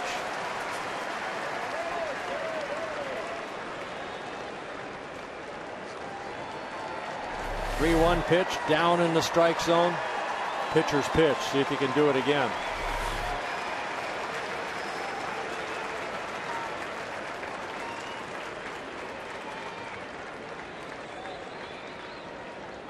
Popped up left field. Ben Revere calling for it. Good comeback right there for Duensing. A scoreless 5th with the White Sox up 4-0.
Here, Bert, she's celebrating her 70th birthday here with her son and her daughter-in-law and her neighbor. Now you've been circled by Bert. How does this complete your birthday, Sharon? It is the most awesome thing in the world, and seeing you, Robbie. Well, thank you. Now, I got to call her on the carpet here, Bert. She made this sign, and it's a great sign, but look at this. It's her kitchen. It's her kitchen it's her kitchen rag that she did it with. Very nice. Happy birthday, young lady. And 244 more days until my birthday. Ball 1 and ball 2 to Thome. At home wants to send me a gift. Boy, that's begging. Public begging is what that is. 2-0 to Thome. Breaking ball and strike 1. Concept window of opportunity. Thome's done pretty well against righties. He has. You know, this guy's so powerful to all fields. It's a long run, and Pierre comes up a step short. A very tall foul fly, and Pierre almost got to it. 598 home runs, 485 of those off of right-handed pitchers. A lot of at-bats for Jim Thome. Flowers and Peavy with a long chat between home plate and the mound. That's just giving Pierre some breath out there. Let him catch his breath. He's shading him in anyway toward left center. So he went a long way, and that's what you want to do right there, is give your defense a little bit of a breather. High fly to center. And Rios over a few steps. One down. Every time Thome hits one airborne, fans understandably get excited. Well, they did that in Cleveland when he was there, in Chicago. Man's so strong. Little pop-ups end up going about 400 feet. The consolation for Thome, if he does not get number 600 here, there's Plouffe on the very first pitch, popping it up to the second baseman, Beckham. Out number 2. And that'll bring up Matt Tolbert. The first stop on the road is in Cleveland, where he spent most of his career. You can get involved with Operation Home Base by visiting FoxSportsNorth.com, clicking on the Joining Forces logo, and send your message of thanks to soldiers across the world. 2 down, Matt Tolbert. That hits the corner.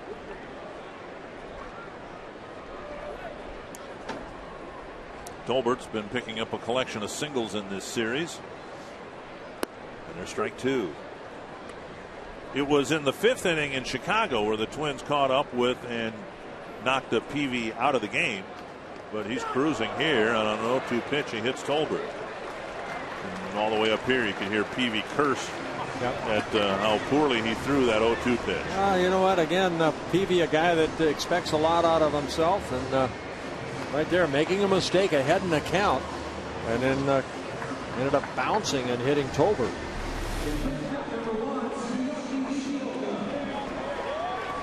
Tolbert saying thank you very much. Peavy with his 3rd hit batsman of the year, this being his 13th start. Nishioka singled to left his first time up against Peavy after a possible missed sign. Tolbert took off, was thrown out by Plenty, and what looked to be a hit and run that wasn't that the batter didn't register.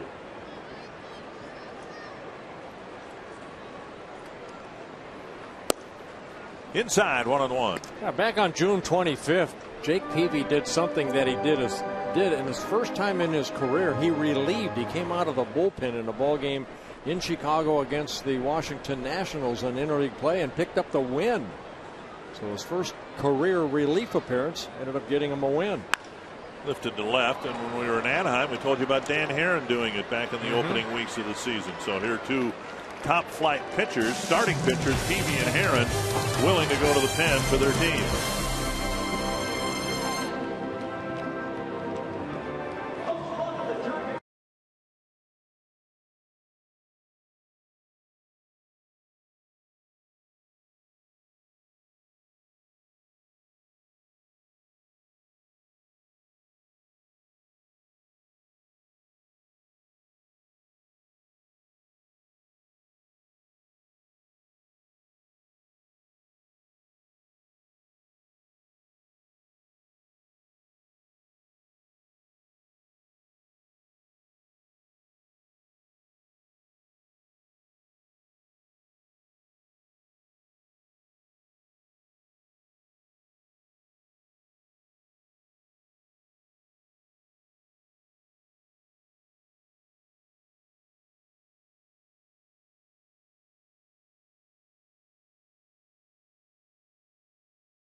Wish you well and come home soon.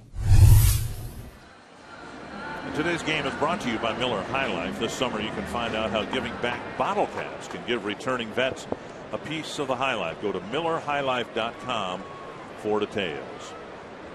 Top of the 6th inning, White Sox in control of this one right now, 4-0. Brian Dunsing pitching to Brent Lillibridge. First pitch fouled back. Dick Bramer and Bert Blyleven joined by Doug Bly, who's the president of the board of directors of the Minnesota Patriot Guard. And Doug, explain to our viewers exactly what the Patriot Guard does. Well, our core mission is that as our military members are lost in action through hostile combat, that we will stand with our flag line and we'll form a barrier between hostile protesters and the family. And our primary mission is really honor, dignity, and respect. Now, Doug, yourself, were you in the service? No, I did not serve, okay. Which is the best part about this. Is we get a chance to be of service to those who are. Right. We have no requirements about being in the military or a veteran. We have no requirements about riding the motorcycles. It's about really just coming. Do you have your flag? Do you have a day to give? You know, I went through the Vietnam War. I guess my brother was in Vietnam, and I know when he came back, the U.S. citizens didn't seem to accept them the way that they have our military now, and I like that. You know, my brother served 4 years and 2 years over in Vietnam, and when he came back, you know, it was like ho-hum. Where now I think, you know, you walk through an airport. I did yesterday going to Chicago, and you know, I walk across or come head face to face with a military personnel, and I thank them.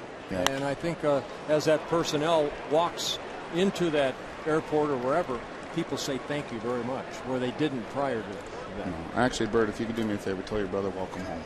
Yes, and I appreciate that. No, it's a very different environment, you know, from the and really just the anger that the general citizenry had to the military and those who were serving. To now, today, it's not just saying, you know, thank you. It's where people are doing something about it. They're joining the Patriot Guard. They're going to the funerals. They're playing a more active role. And, you know, it's easy to put a yellow sticker in the back of your car, but how do you make a choice to help? And I think that's where I think the military members feel that as well, that people are doing something and not just talking about it these days. So what you're doing is all, and the people with you are all volunteer. It's absolutely all volunteer. None of us get paid for what we do, and it can be another full-time job on top of that. But it's purely volunteer, and, you know, great relationship we have with the National Guard here in Minnesota. The recent deployments of 2,400 to Kuwait and Iraq, we logged about 30,000 miles on motorcycles escorting those buses from every part of Minnesota down to Camp McCoy. No, I'm not a veteran, and I also don't ride a motorcycle. How can I get involved? It's real simple. www.mnpatriotguard.org. Okay. Left-hand side, click join us. It's an email address and a zip code, and you're right there. It's weekly. You're going to get emails about the missions that are going on, and the only requirement we have is a 3x5 U.S. flag on a pole. Outside, and it's 1-0 to Gordon Beckham. Lillibridge started the inning with a base hit to right. Doug Bly, the president and on the board of directors of the Minnesota Patriot Guard. You mentioned the deployment, and it seems like there's an awful lot of back and forth with soldiers, men and women coming home. And unfortunately, when some come home, some have to go. And then perhaps one of the lasting memories of these soldiers going overseas for a while, the last contact, is what you folks provide. You know, we 2007 we brought the first VCT home. That was the biggest deployment, the longest deployment of any combat unit in Iraq at that point in time. And we escorted those buses home. And as many of those same soldiers are leaving now, they said that's what they remember, is that motorcycle there and someone caring about what they did. And then they go to their home armories and units, and there's a flag line of Patriot Guard members surrounding that family. And it's but it's an active participation, I think, that's made a difference. Well, let me ask you, Minnesota Patriot Guard, is there a Iowa Patriot Guard? Is there a North and South Dakota Patriot Guard? Absolutely. We're part of a larger national organization called the Patriot Guard Riders, and there's about 280,000 across the country. Right. Just about 6,000 here in Minnesota that are playing an active role in it, but we're all connected. You know, so many times in fact, we've got a number of members will be in South Dakota this week. As they're going to Sturgis, going to some missions and funerals out there. Hooked foul, 3-2, and on the pitch, Lillibridge took off for second. Well, Doug, we appreciate you stopping by, and we're happy to get the word out. And again, the website for people that want more information about the Minnesota Patriot Guard. www.mnpatriotguard.org. Okay, very good. Doug, thanks for stopping by. It's my honor. And Doug, thank you. Good to have you a part of our Operation Home Base programming here this weekend. Thank you guys for the opportunity. Full count to Beckham with nobody out. Lillibridge goes again, and the pitch popped up foul and out of play.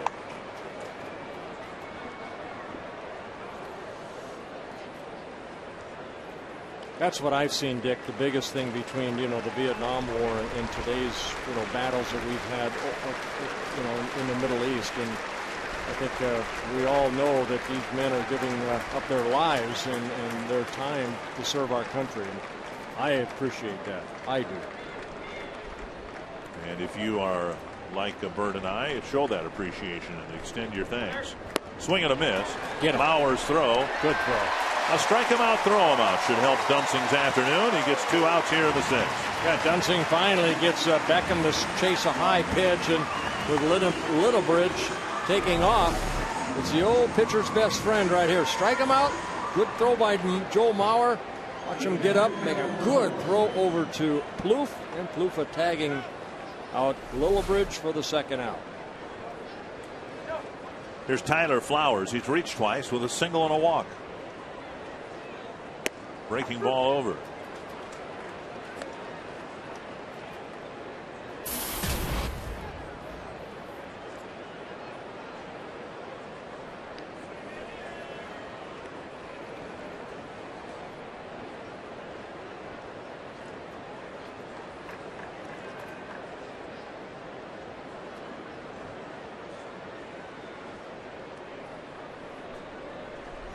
Swing and a miss, 2 strikes.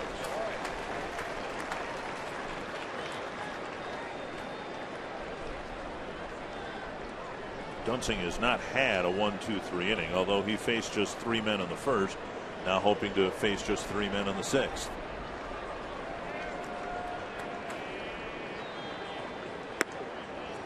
One and 2.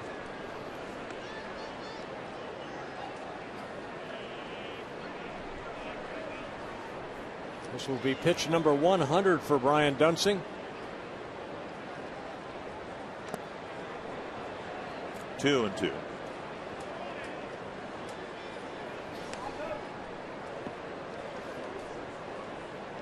White Sox have seen Philip Humber, who's taken a turn in the rotation all year long this year, maybe hit a little bit of a wall, and I don't know whether that's a factor or a concern for Dunsing, because remember, he spent the last couple of years spending part of the year out of the bullpen. Here's a bouncer to third. Tolbert fires across, and Dunsing faces just 3 men in the 6th.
Sox take it on the Twins.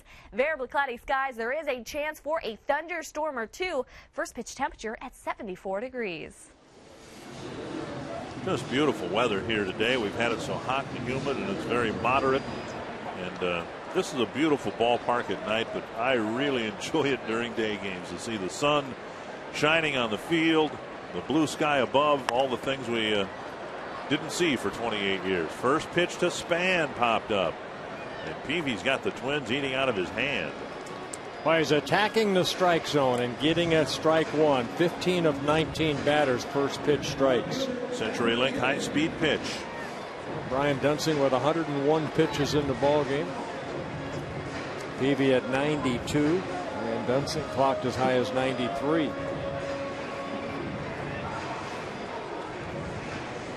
Here's Ben Revere. A couple of ground balls to the right side. One to the second baseman, one to the first baseman.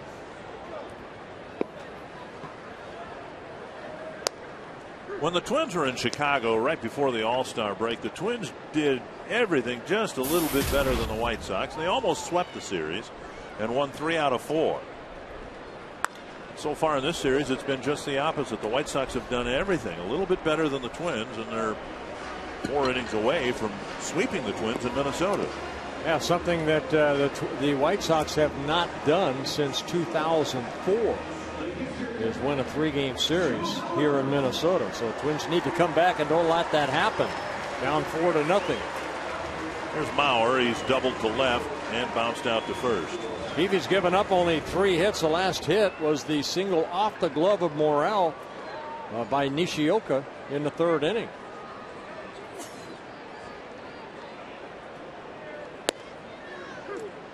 Strike one to Bauer. Kansas City leading Detroit 4-2, but now it's raining in Kansas City.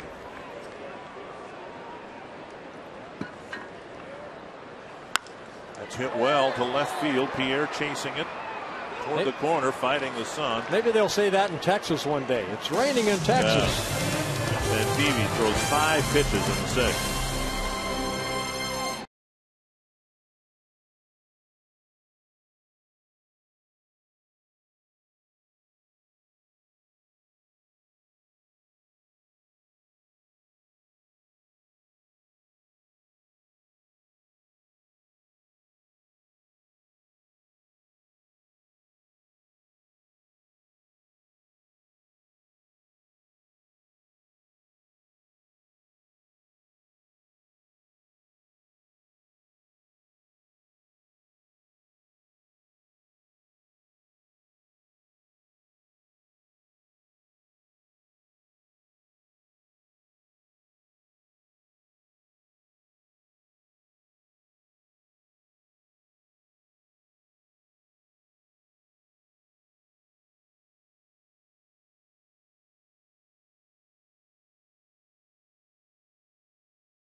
Story of the game is all Chicago so far. Well, home run by Littledrich, who hit a home run in last night's ball game, his 9th of the year, and then that 4th inning, the White Sox end up scoring 3 runs, 2 earned runs off of Duensing.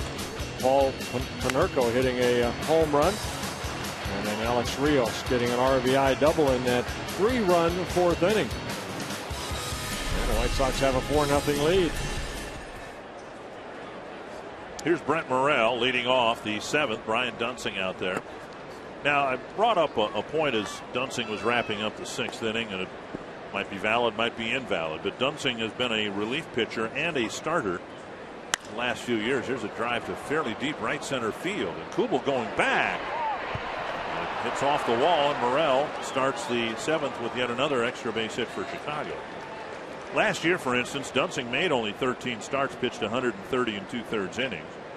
Year before that, in Rochester and Minnesota, he pitched just under 160 innings. But now as he's pitching to the White Sox here in the 7th inning, his inning total is up to 132. Is that going to be something the Twins are going to watch at all or not? Don't look down your nose at me like that. My goodness. No. I guess that's my response to that. No. If they were concerned about that, here's a bunt right here. Dunsing gets the out at first. And Pierre with a sacrifice bunt. If the Twins were concerned about his innings pitched, he has 101 pitches coming into this inning. He wouldn't be out here. And here comes Ron Gardner. I guess his afternoon is done. But the only way to get him stronger for next year is you got to work this kid. He's got a good delivery, just all over the place here today.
And two guys who knew him very well talked about to this organization.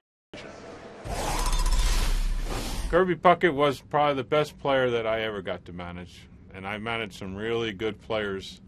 But I think if I had my back up against the wall, I'd have to say he was the best one I ever managed. The most energetic person I've ever been around. Lifted everybody around him up. When he walked into a clubhouse, the room brightened. You're a teammate of his. I agree. Yeah. You know what? There are certain guys that have that charisma that when they walk into a room, everybody else knows they're there. Willie Stargell had it. Kirby Puckett had it.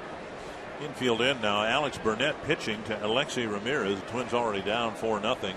Can ill afford to give up another run here in the 7th. Yeah, Burnett making his 46th relief appearance, looking for that first guy to get an out. Get an out right here. Good fastball, just missing inside. 1-0 to Ramirez, who is 0 for 3 today. Yeah, first batters are hitting only 200 against Alex Burnett, 8 for 40. We've seen him in these roles as of the last couple months or so, Dick. Just, try to get this one guy out if you can. Checks his swing, 2-0. Oh, I thought he went.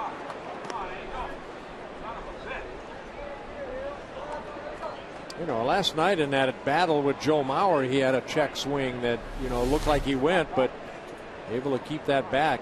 Now, last night he went. He didn't go, but sure enough, looked like he did right there. Angel Hernandez, you can't see anyway. 3-0. Ramirez a dangerous enough hitter that Burnett will, even at 3-0, pitch him very carefully. There's one out. You've got Konerko on deck. He doesn't run well even when both legs are strong. Yeah, he hit into a double play in the first inning. See what they do right here. There's a strike. Ramirez looked like he was taking all the way.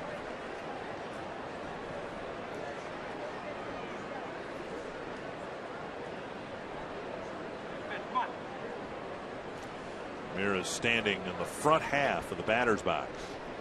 front foot almost up on that front line. Foul back. Yeah, he does not get cheated. One of those guys that swings the bat hard. See by looking at him, there's size-wise not much to him, but he can generate an awful lot of power. You know, the media guide has him at 6'2", about 170. Hit 18 home runs last year, 10 so far this year. 3-2.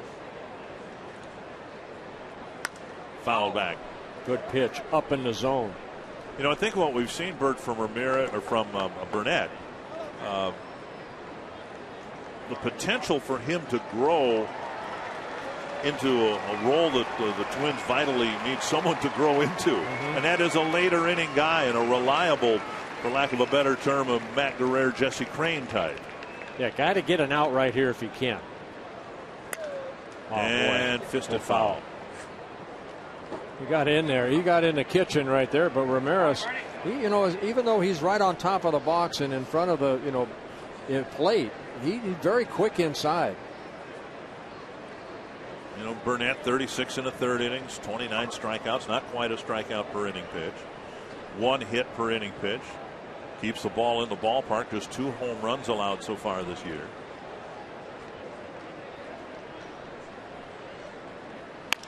You know, I mean, you look at the numbers and you can't help but think or project where he might settle in.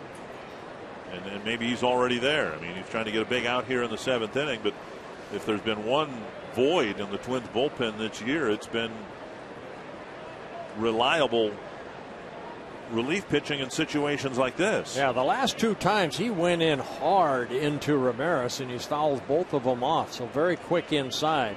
See what they decide to do here. Watch Mauer move away this time. And he fouls that off. And this is what we saw during the Nathan at bat last night. Got to 3-2, and then there were, well, I guess it would have been 6 2-strike fouls before Nathan finally walked him.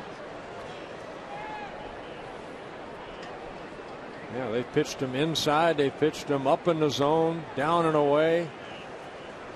Number 2 right there. I thought he went, but he did not. Another 3-2 to Ramirez. And he tattoos one to left.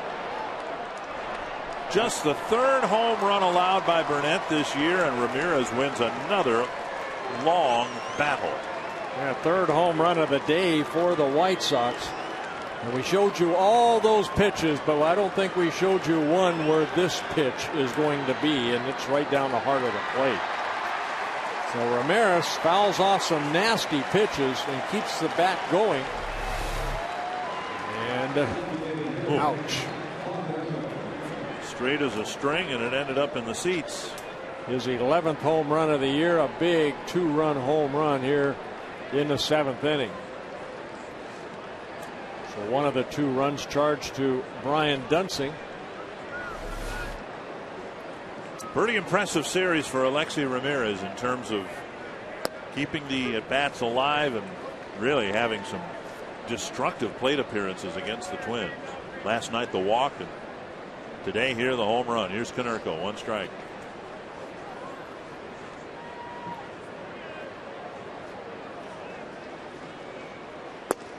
And now strike 2.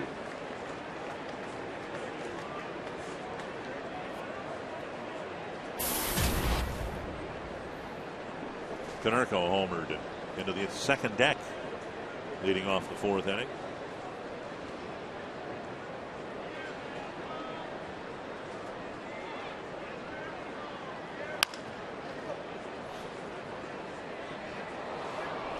Well, when the Twins are playing good, it's the Twins that look like the White Sox have been in this 3-game series.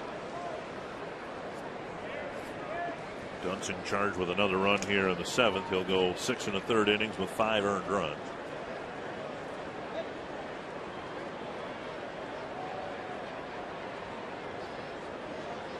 Twins out hit 10-3. And a slow breaking ball. Lifted foul.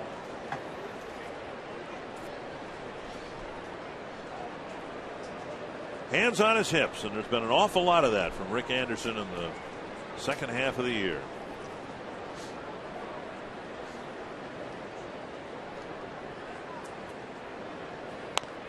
squirted up the line. It'll stay fair. And Cuddyer to the bag. Konerko retired for out number 2. Ramirez has had a good series, and so has Carlos Quentin. Quentin here on Friday night, 2 home runs, both of them coming off of Nick Blackburn. Adding some extra base hits, and Quentin here hitting it off that limestone for a double. A couple doubles in today's ball game.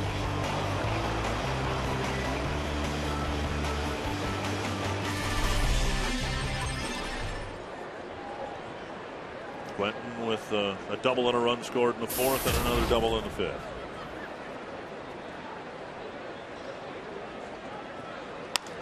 Fly ball center field. Span over a few steps and now in. A couple more runs for. Now it's time for the 7th inning stretch. Brought to you by Medica.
Peanuts and Cracker Jacks.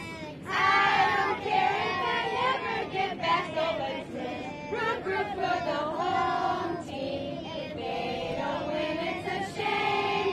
For it's 1, 2, 3 strikes, you're out of the old ball game. That was awesome. Children of the 148th Fighter Wing up in Duluth, blessing us with their rendition of Take Me Out to the Ball Game. Yes, thank you very much. And thank you, everybody there. Operations homepage, great thing that FS North is doing every Sunday. Jake Peavy has controlled the Twins lineup as you look at the in-game box score. Yeah, all those hits coming in the first 3 innings. Mauer's double in the first inning, and then back-to-back hits by Tobert and Nishioka in the 3rd, and that's been it. Jake Peavy, like you mentioned, he's got the Twins eating out of his hand right now, and only 81 pitches for Jake Peavy in 6 shutout innings. Well, the Twins hoping to come back and take one from the White Sox. They're down 6-0, and they need to send some guys to the plate to give Jim Thome more than one chance to hit his 599th home run. Cuddyer, Kubel, and Thome will hit here in the 7th. So they need to have 12 plate appearances to get Thome up a second time in this game. And Cuddyer takes a fastball on the outside corner. Peavy pitching today like the White Sox envisioned he would when they got him from San Diego. 18 of 22 batters, strike 1 for Jake Peavy. So he got the early lead, 1-0 after second. He just pounded the strike zone. 82 pitches now, 55 strikes. So good, very good 2-to-1 ball to strike ratio. This one driven to the gap in right center. Quentin calling for it, makes the catch. Pretty well hit ball for the first out of the 7.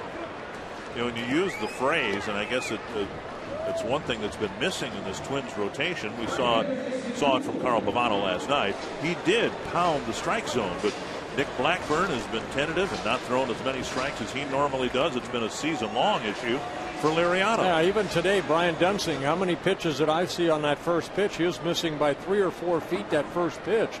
That first pitch, so important, just like that. Get strike one. Get strike one. So much easier to pitch. More aggressive. Always ahead in the count. You can make the hitter chase some pitches. There's strike 2. And he's like a machine right now. Stick another quarter in him. He's throwing nothing but strikes. 1-2 to Kubel, who has lined out to center and struck out.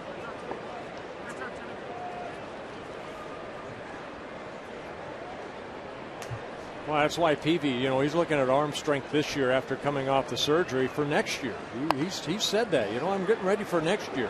Off the end of the bat, Ramirez fires across to Lillibridge, 2 down. Of course, he wants it to get into postseason. You know, he takes 25 guys to get into postseason. He wants to be part of that, but you know, it takes a. I know when I had my shoulder surgery, it took, you know, a rehab year to come back, and that's what Peavy's doing right now. Take the Twins with you wherever you go this season. Subscribe to MLB.tv today. See every Twins game live or on demand on your computer and your favorite devices. TwinsBaseball.com. Get more details at MLB.com. Baseball everywhere. Here's Thome. Up and away, ball 1.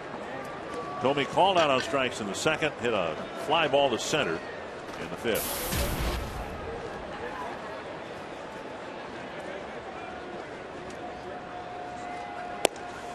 Ozzie Guillen said Friday he'd love to see Jim Thome hit number 600 against his team, provided it wouldn't cost his team a win. Well, Thome's hopefully going to have 2 at bats here, and he needs to hit 2 home runs for Ozzie to see it. Strike, 2-1. Well, Peavy's only given up 4 home runs this year, this being his 13th start.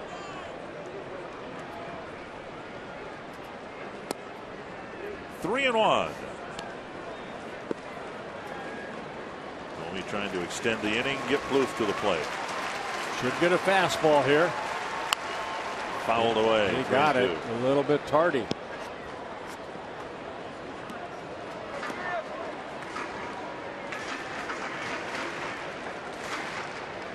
Peavy struck him out in the 2nd inning on a slider down and in. That's where Flowers is setting up. A towering pop-up. And Lillibridge with room to end the inning. And Peavy has another 1-2-3 inning.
McDonald's.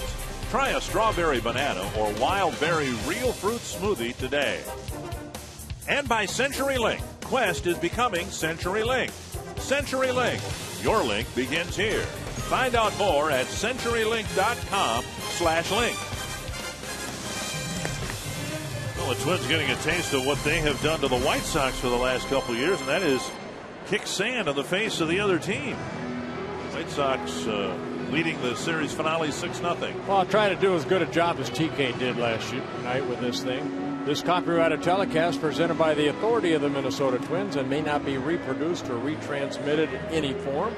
Any accounts and descriptions of this game may not be disseminated without the express written consent of the Minnesota Twins, LLC. Well, you weren't here last night. Just to clear, you were well, physically well. You weren't I just sick or anything. spent a day in Chicago. I heard they had tall buildings and a big lake there, so I had to go see it. Well, you've been in Chicago 1,000 times. Yeah. And you never noticed that before? No, I never noticed it.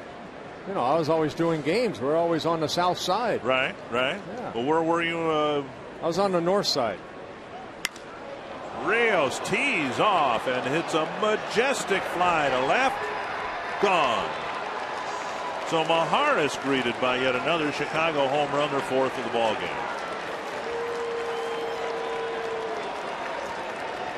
Well, the White Sox hope that his bat continues to swing it the way he has the last couple days. Rios did not start here on Friday night. Kind of benched by Ozzie Guillen, but 3 hits last night, and now Rios hitting his 7th home run, his 2nd hit of the ball game. And the White Sox take a 7-0 lead. Here's Lillibridge.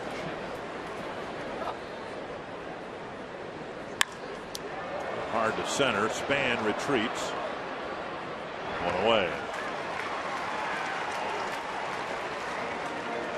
And that'll bring up Gordon Beckham.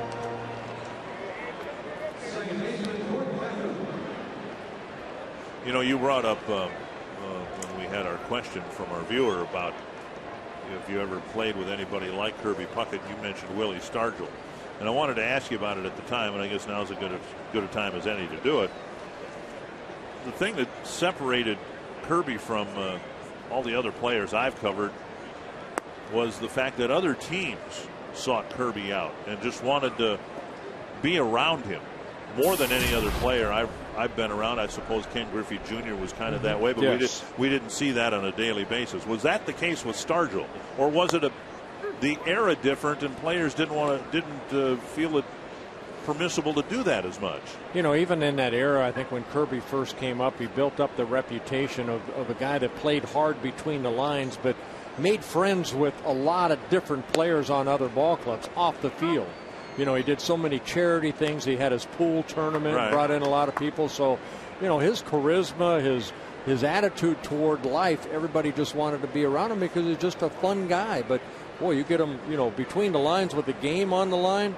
I mean, that's where Willie Stargell and Kirby Puckett, you know, they were gamers. They came every day to the ballpark expecting to win, and they wanted to be part of that win somehow, shape or form. Whether Kirby went 0 for 4, he wanted to make a great defensive play. He just had that something that every player wants. But those guys had it. 3-1 and a strike. But did, for instance, Andre Dawson come over and want to spend some time with Willie Stargell or whoever the other National League stars were when you were with the Pirates? More on the field. Yeah. You know, I mean, the guys didn't come in the clubhouse. No, I know that. More but on the field. I mean, when Kirby was playing, he'd be around the batting cage, and he was always interacting with a lot of the players from the other team. And of course, I wasn't around Stargell, so I was just curious whether that was the case with him too. Everybody loved Willie Stargell because he played the game the right way, and he had that personality that everybody got along with. He got along with everybody. He had a lot of fun playing the game, as Puck did. You know, both guys hit the ball harder. I was asked by Larry Robinson in a truck who hit the ball harder.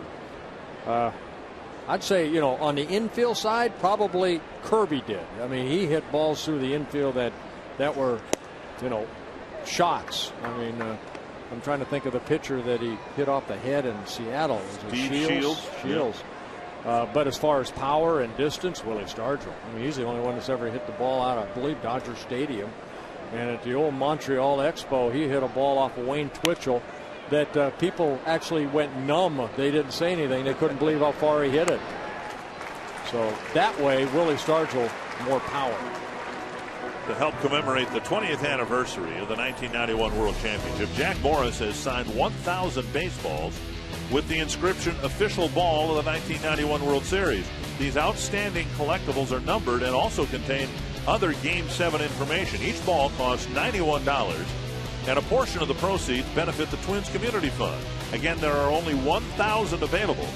Visit twinsbaseball.com/1991 to get all the details. No wonder we haven't seen Jack Morris around. He's been signing all those baseballs. I just saw him out there, and his right arm was dragging behind him.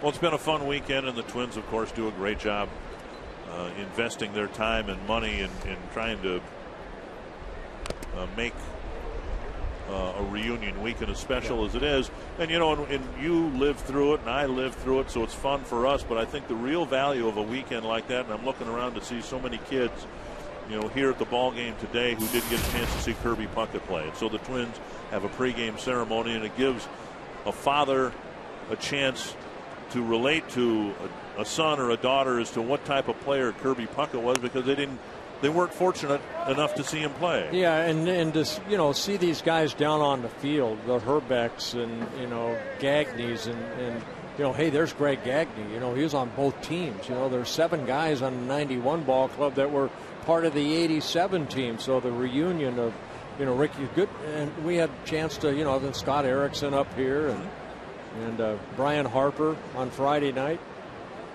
Just good people and to reminisce. And I think we should thank the Twins organization for doing that. Next year will be the 25th anniversary for the 87 ball club. Oh. Are they planning anything? I'm begging right now. It will also be the 30th anniversary of the Twins' 1982 team that lost 102 ball games. Now, I'm guessing they're probably not going to honor that team. That 82 team also won the majority of that, won the 87 series. That's true. Down and in, 2-2. And I've said it so many times, how could you possibly appreciate 1987 as a fan unless you had endured the 1982 season? You know, to get to the very top, everybody wants to get there, but unless you've been at the very bottom, you're not going to appreciate it. How about the 1990 team? Yeah, you know, from worst to first. 2-2, and another foul flipped into the seats. Well, you know what?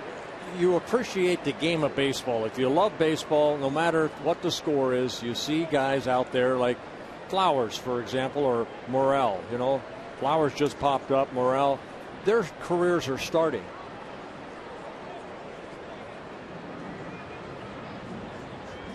Two and two.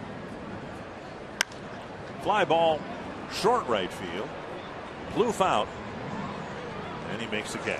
That ends the inning. Another home run, another run for the Sox on the top of the 8th.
Target Field. We're going to break it all down on Twins Live, presented by CenturyLink, featuring the Toyota postgame wrap. Minnesota errors all weekend long have come back to haunt the Twins. We'll talk about that. Gardy's postgame press conference and Operation Home Base coming to you from Duluth, Minnesota. Marnie Gellner standing by, and Dick and Bert. What a great thing that Fox Sports North is doing, and all the guys viewing the ball game here from Duluth.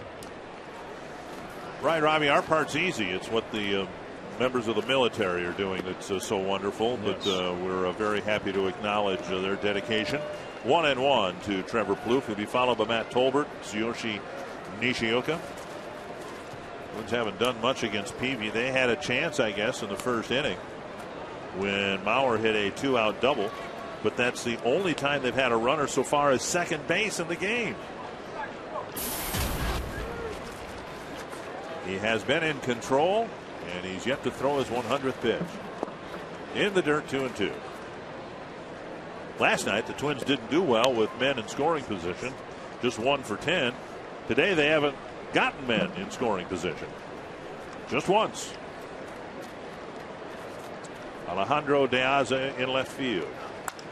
And Plouffe hits a lazy fly to center. Rios over. 1 down. And with every out, of course, it brings the end of the game that much closer and limits Jim Thome's chances of coming up one more time to hit a home run. Well, Peavy right now has been under control. Matt Tolbert will hit. 99th pitch for Peavy.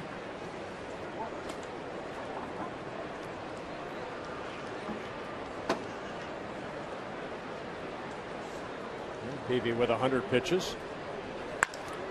And Tolbert lifts it down the left field line. De Aza does not come up with the play. That fan did with a glove. Nice Rawlings glove right there, showing it off.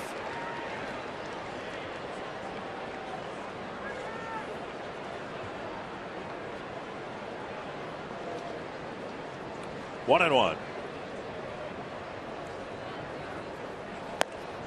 Tolbert swinging at a pitch up out of the zone, 1-2. Tolbert's reached with a single, and then on an 0-2 pitch in the 5th inning, Peavy hit him in the ankle. Wow. And Peavy maybe still thinking about putting Tolbert on base in the 5th inning. Strikes him out here in the 8th. That's 5th strikeout of the ball game. No better place to gather your business, church, or family group than Target Field, and there are some dates in the final half of the season that might be the perfect fit for your group outing. Give a call, 800-33-TWINS. Visit twinsbaseball.com/groups to check out all the options available to groups of 25 or more. We'll see you here at the ballpark. Nishioka making a strike. He has the last Twins hit, and it came with 1 out in the 3rd inning.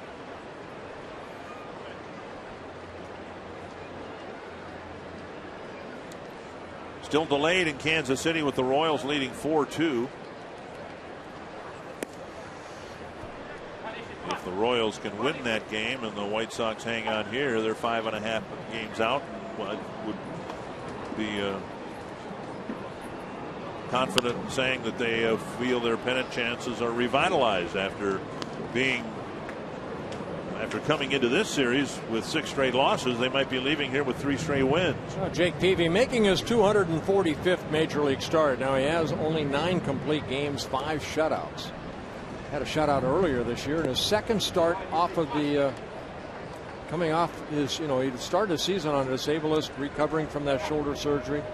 Shut out the Cleveland Indians on a 3-hit shutout, and that's what he's got going so far here this afternoon. 6 strikeouts now for Jake Peavy. 10 in a row set down by Jake Peavy.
I'm Marnie Gellner with the 148th Fighter Wing in Duluth. People who do a wonderful job of protecting us, but who need some downtime every once in a while. So today, they're watching the Twins on 2 different projection screens and just enjoying a Sunday afternoon with their families.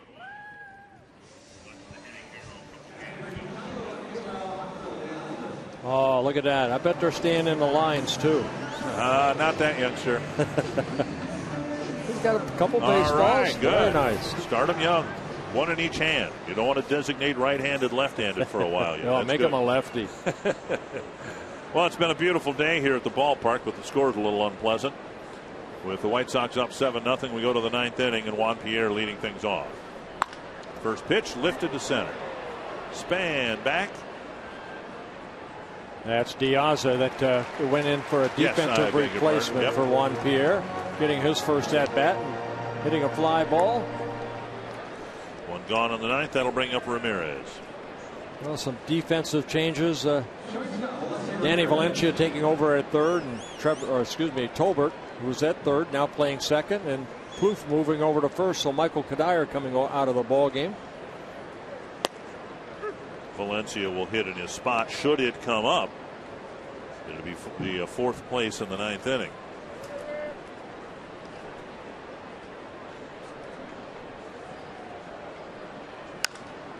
Fly ball down the left field line, and Revere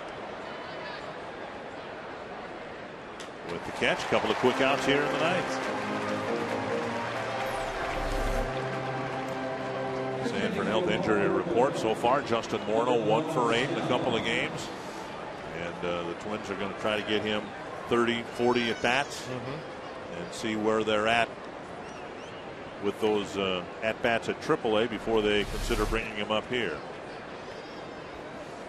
There's Omar Vizquel pinch hitting for Paul Konerko. I mentioned earlier Omar Vizquel in his 23rd season at the major league level, 44-year-old from Venezuela, hitting .255. Fouled away. Ozzy's got to love having this guy on the ball club. Now, he'll play periodically. Again, 44 years old. He's been in this his 48th ball game. But what a nice guy to have. He's almost like an extra coach to have. They seem to be committed to Morel at third base, but early in the season, Vizquel was seeing a lot of time over there. Mark Teahen also in the mix, but now Teahen's gone.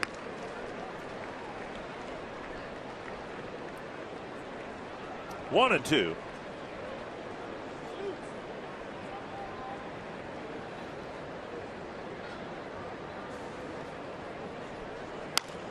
That's to short left center, but the Twins have some speed in the outfield, and Span runs it down.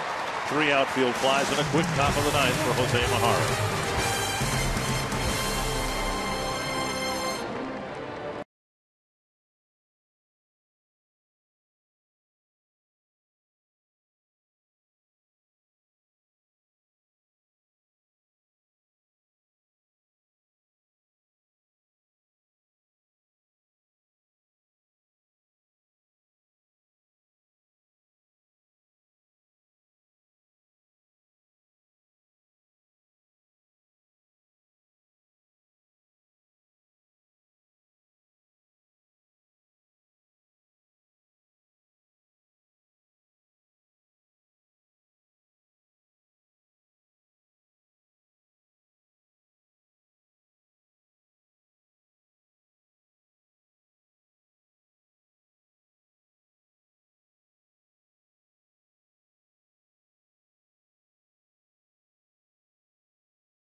Chicago White Sox.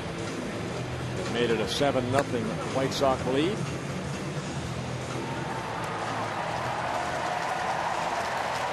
And Matt Thornton coming into the ball game. So Jake Peavy worked 8 shutout innings. He threw 108 pitches now. In his shutout earlier this year against Cleveland, he threw 111 pitches. Now, if you send Jake Peavy out, that's kind of, he still has that arm, shoulder that he's coming back from.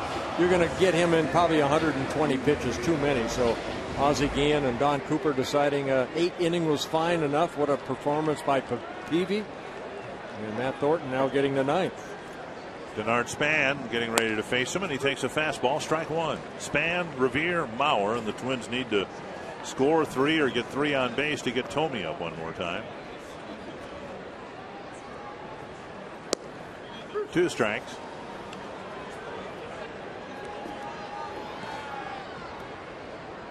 Look at the Chicago bullpen this year, and different personalities, of course, well, almost different. Jesse Crane, part of the Twins bullpen last year. Span's gone on 3 pitches, 1 away. But you have guys like Thornton and Santos and Sale that have all had some experience closing. And remember last year the Twins had Capps, had Fuentes, and Rausch. And so you had guys who had grown accustomed to getting big outs in the 9th, asked to get outs in the 7th and 8th inning. And of course that only adds to your bullpen depth. Yeah, Thornton, they tried to make him the closer. It just didn't work that way. Now Santos is the closer. Even though we saw Chris Sale pick up a save here the other day. 1 strike to Revere. Slashed foul, 2 strikes. Ballboy lost his footing, still stayed with it. I guess Matt Thornton would be better known here in Minnesota for allowing Jim Thome that blast that hit off the flagpole up there in a win over the White Sox. And Revere drops one down the line, cut off nicely by Diaza. Revere digging for 2, and he's in with a double. Good hustle by Ben Revere, and a good play in left by Diaza. Yeah, Diaza, he got away. He cut right into where that short fence kind of veers out a little bit and did a good job at getting to it. The ball gets into the corner. It might be a triple for Ben Revere. But you know what? I mean, right here, Revere just takes that fastball, slashes it the other way. Diaza right there cuts it off. Good strong throw, but it's right there. The first couple steps, Revere thinking double the whole way and then slides in safely. And like we've seen Revere do so many times, sliding past the bag, he kept his right hand on the bag. Well, it's the first hit for the Twins since the 3rd inning. I'll go you one better. If Diaza doesn't get to that ball where he got it, it goes to the corner, and might be. Revere might have his first major league home run. 1-0 to Mauer. And a strike.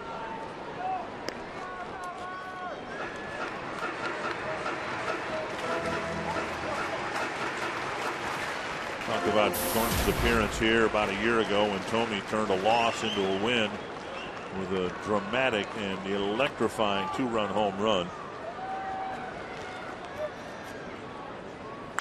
It's only, I think, a bit of an exaggeration to say that at bat, that game decided the race, because the White Sox were never the same after that, and the Twins propelled forward from that home run and pretty much ran away with the division. Yeah, Twins last year 94-68. They beat the White Sox, who came in second by 6 games, and that, like you said, that might have been the deciding blow. Fouled off his front leg. Still 1-2 to Mauer. And it was really the first electrifying moment here in this new ballpark. There have been some walk-off hits, some walk-off plays, but the Twins were going to lose that game until Thome hit his 2-run home run against Thornton and his 97-mile-per-hour fastball. If he throws a ball. 1-2. Capper right side. Revere will go to 3rd, but it's the 2nd out of the inning. Here it was. Twins down a run with a man aboard and Thome at the plate.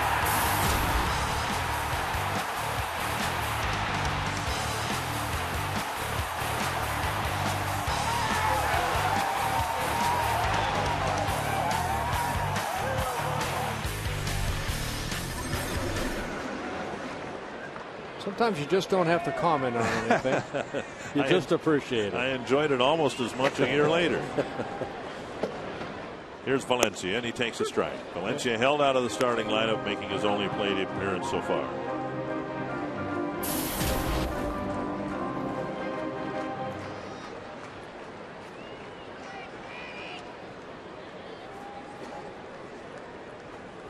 Popped up. And Rios coming in, and the White Sox come to Minnesota and sweep the Twins. So the White Sox deflated coming to Minnesota on a 6-game losing streak. But, Robbie, they leave Minnesota with a 3-game winning streak. You know, Dick, that's the first time since July of 2004 the White Sox have swept the Twins in Minnesota over 7 years. It's been a rough weekend. We'll break it all down. Plus, Marty Gellner from Duluth, Minnesota.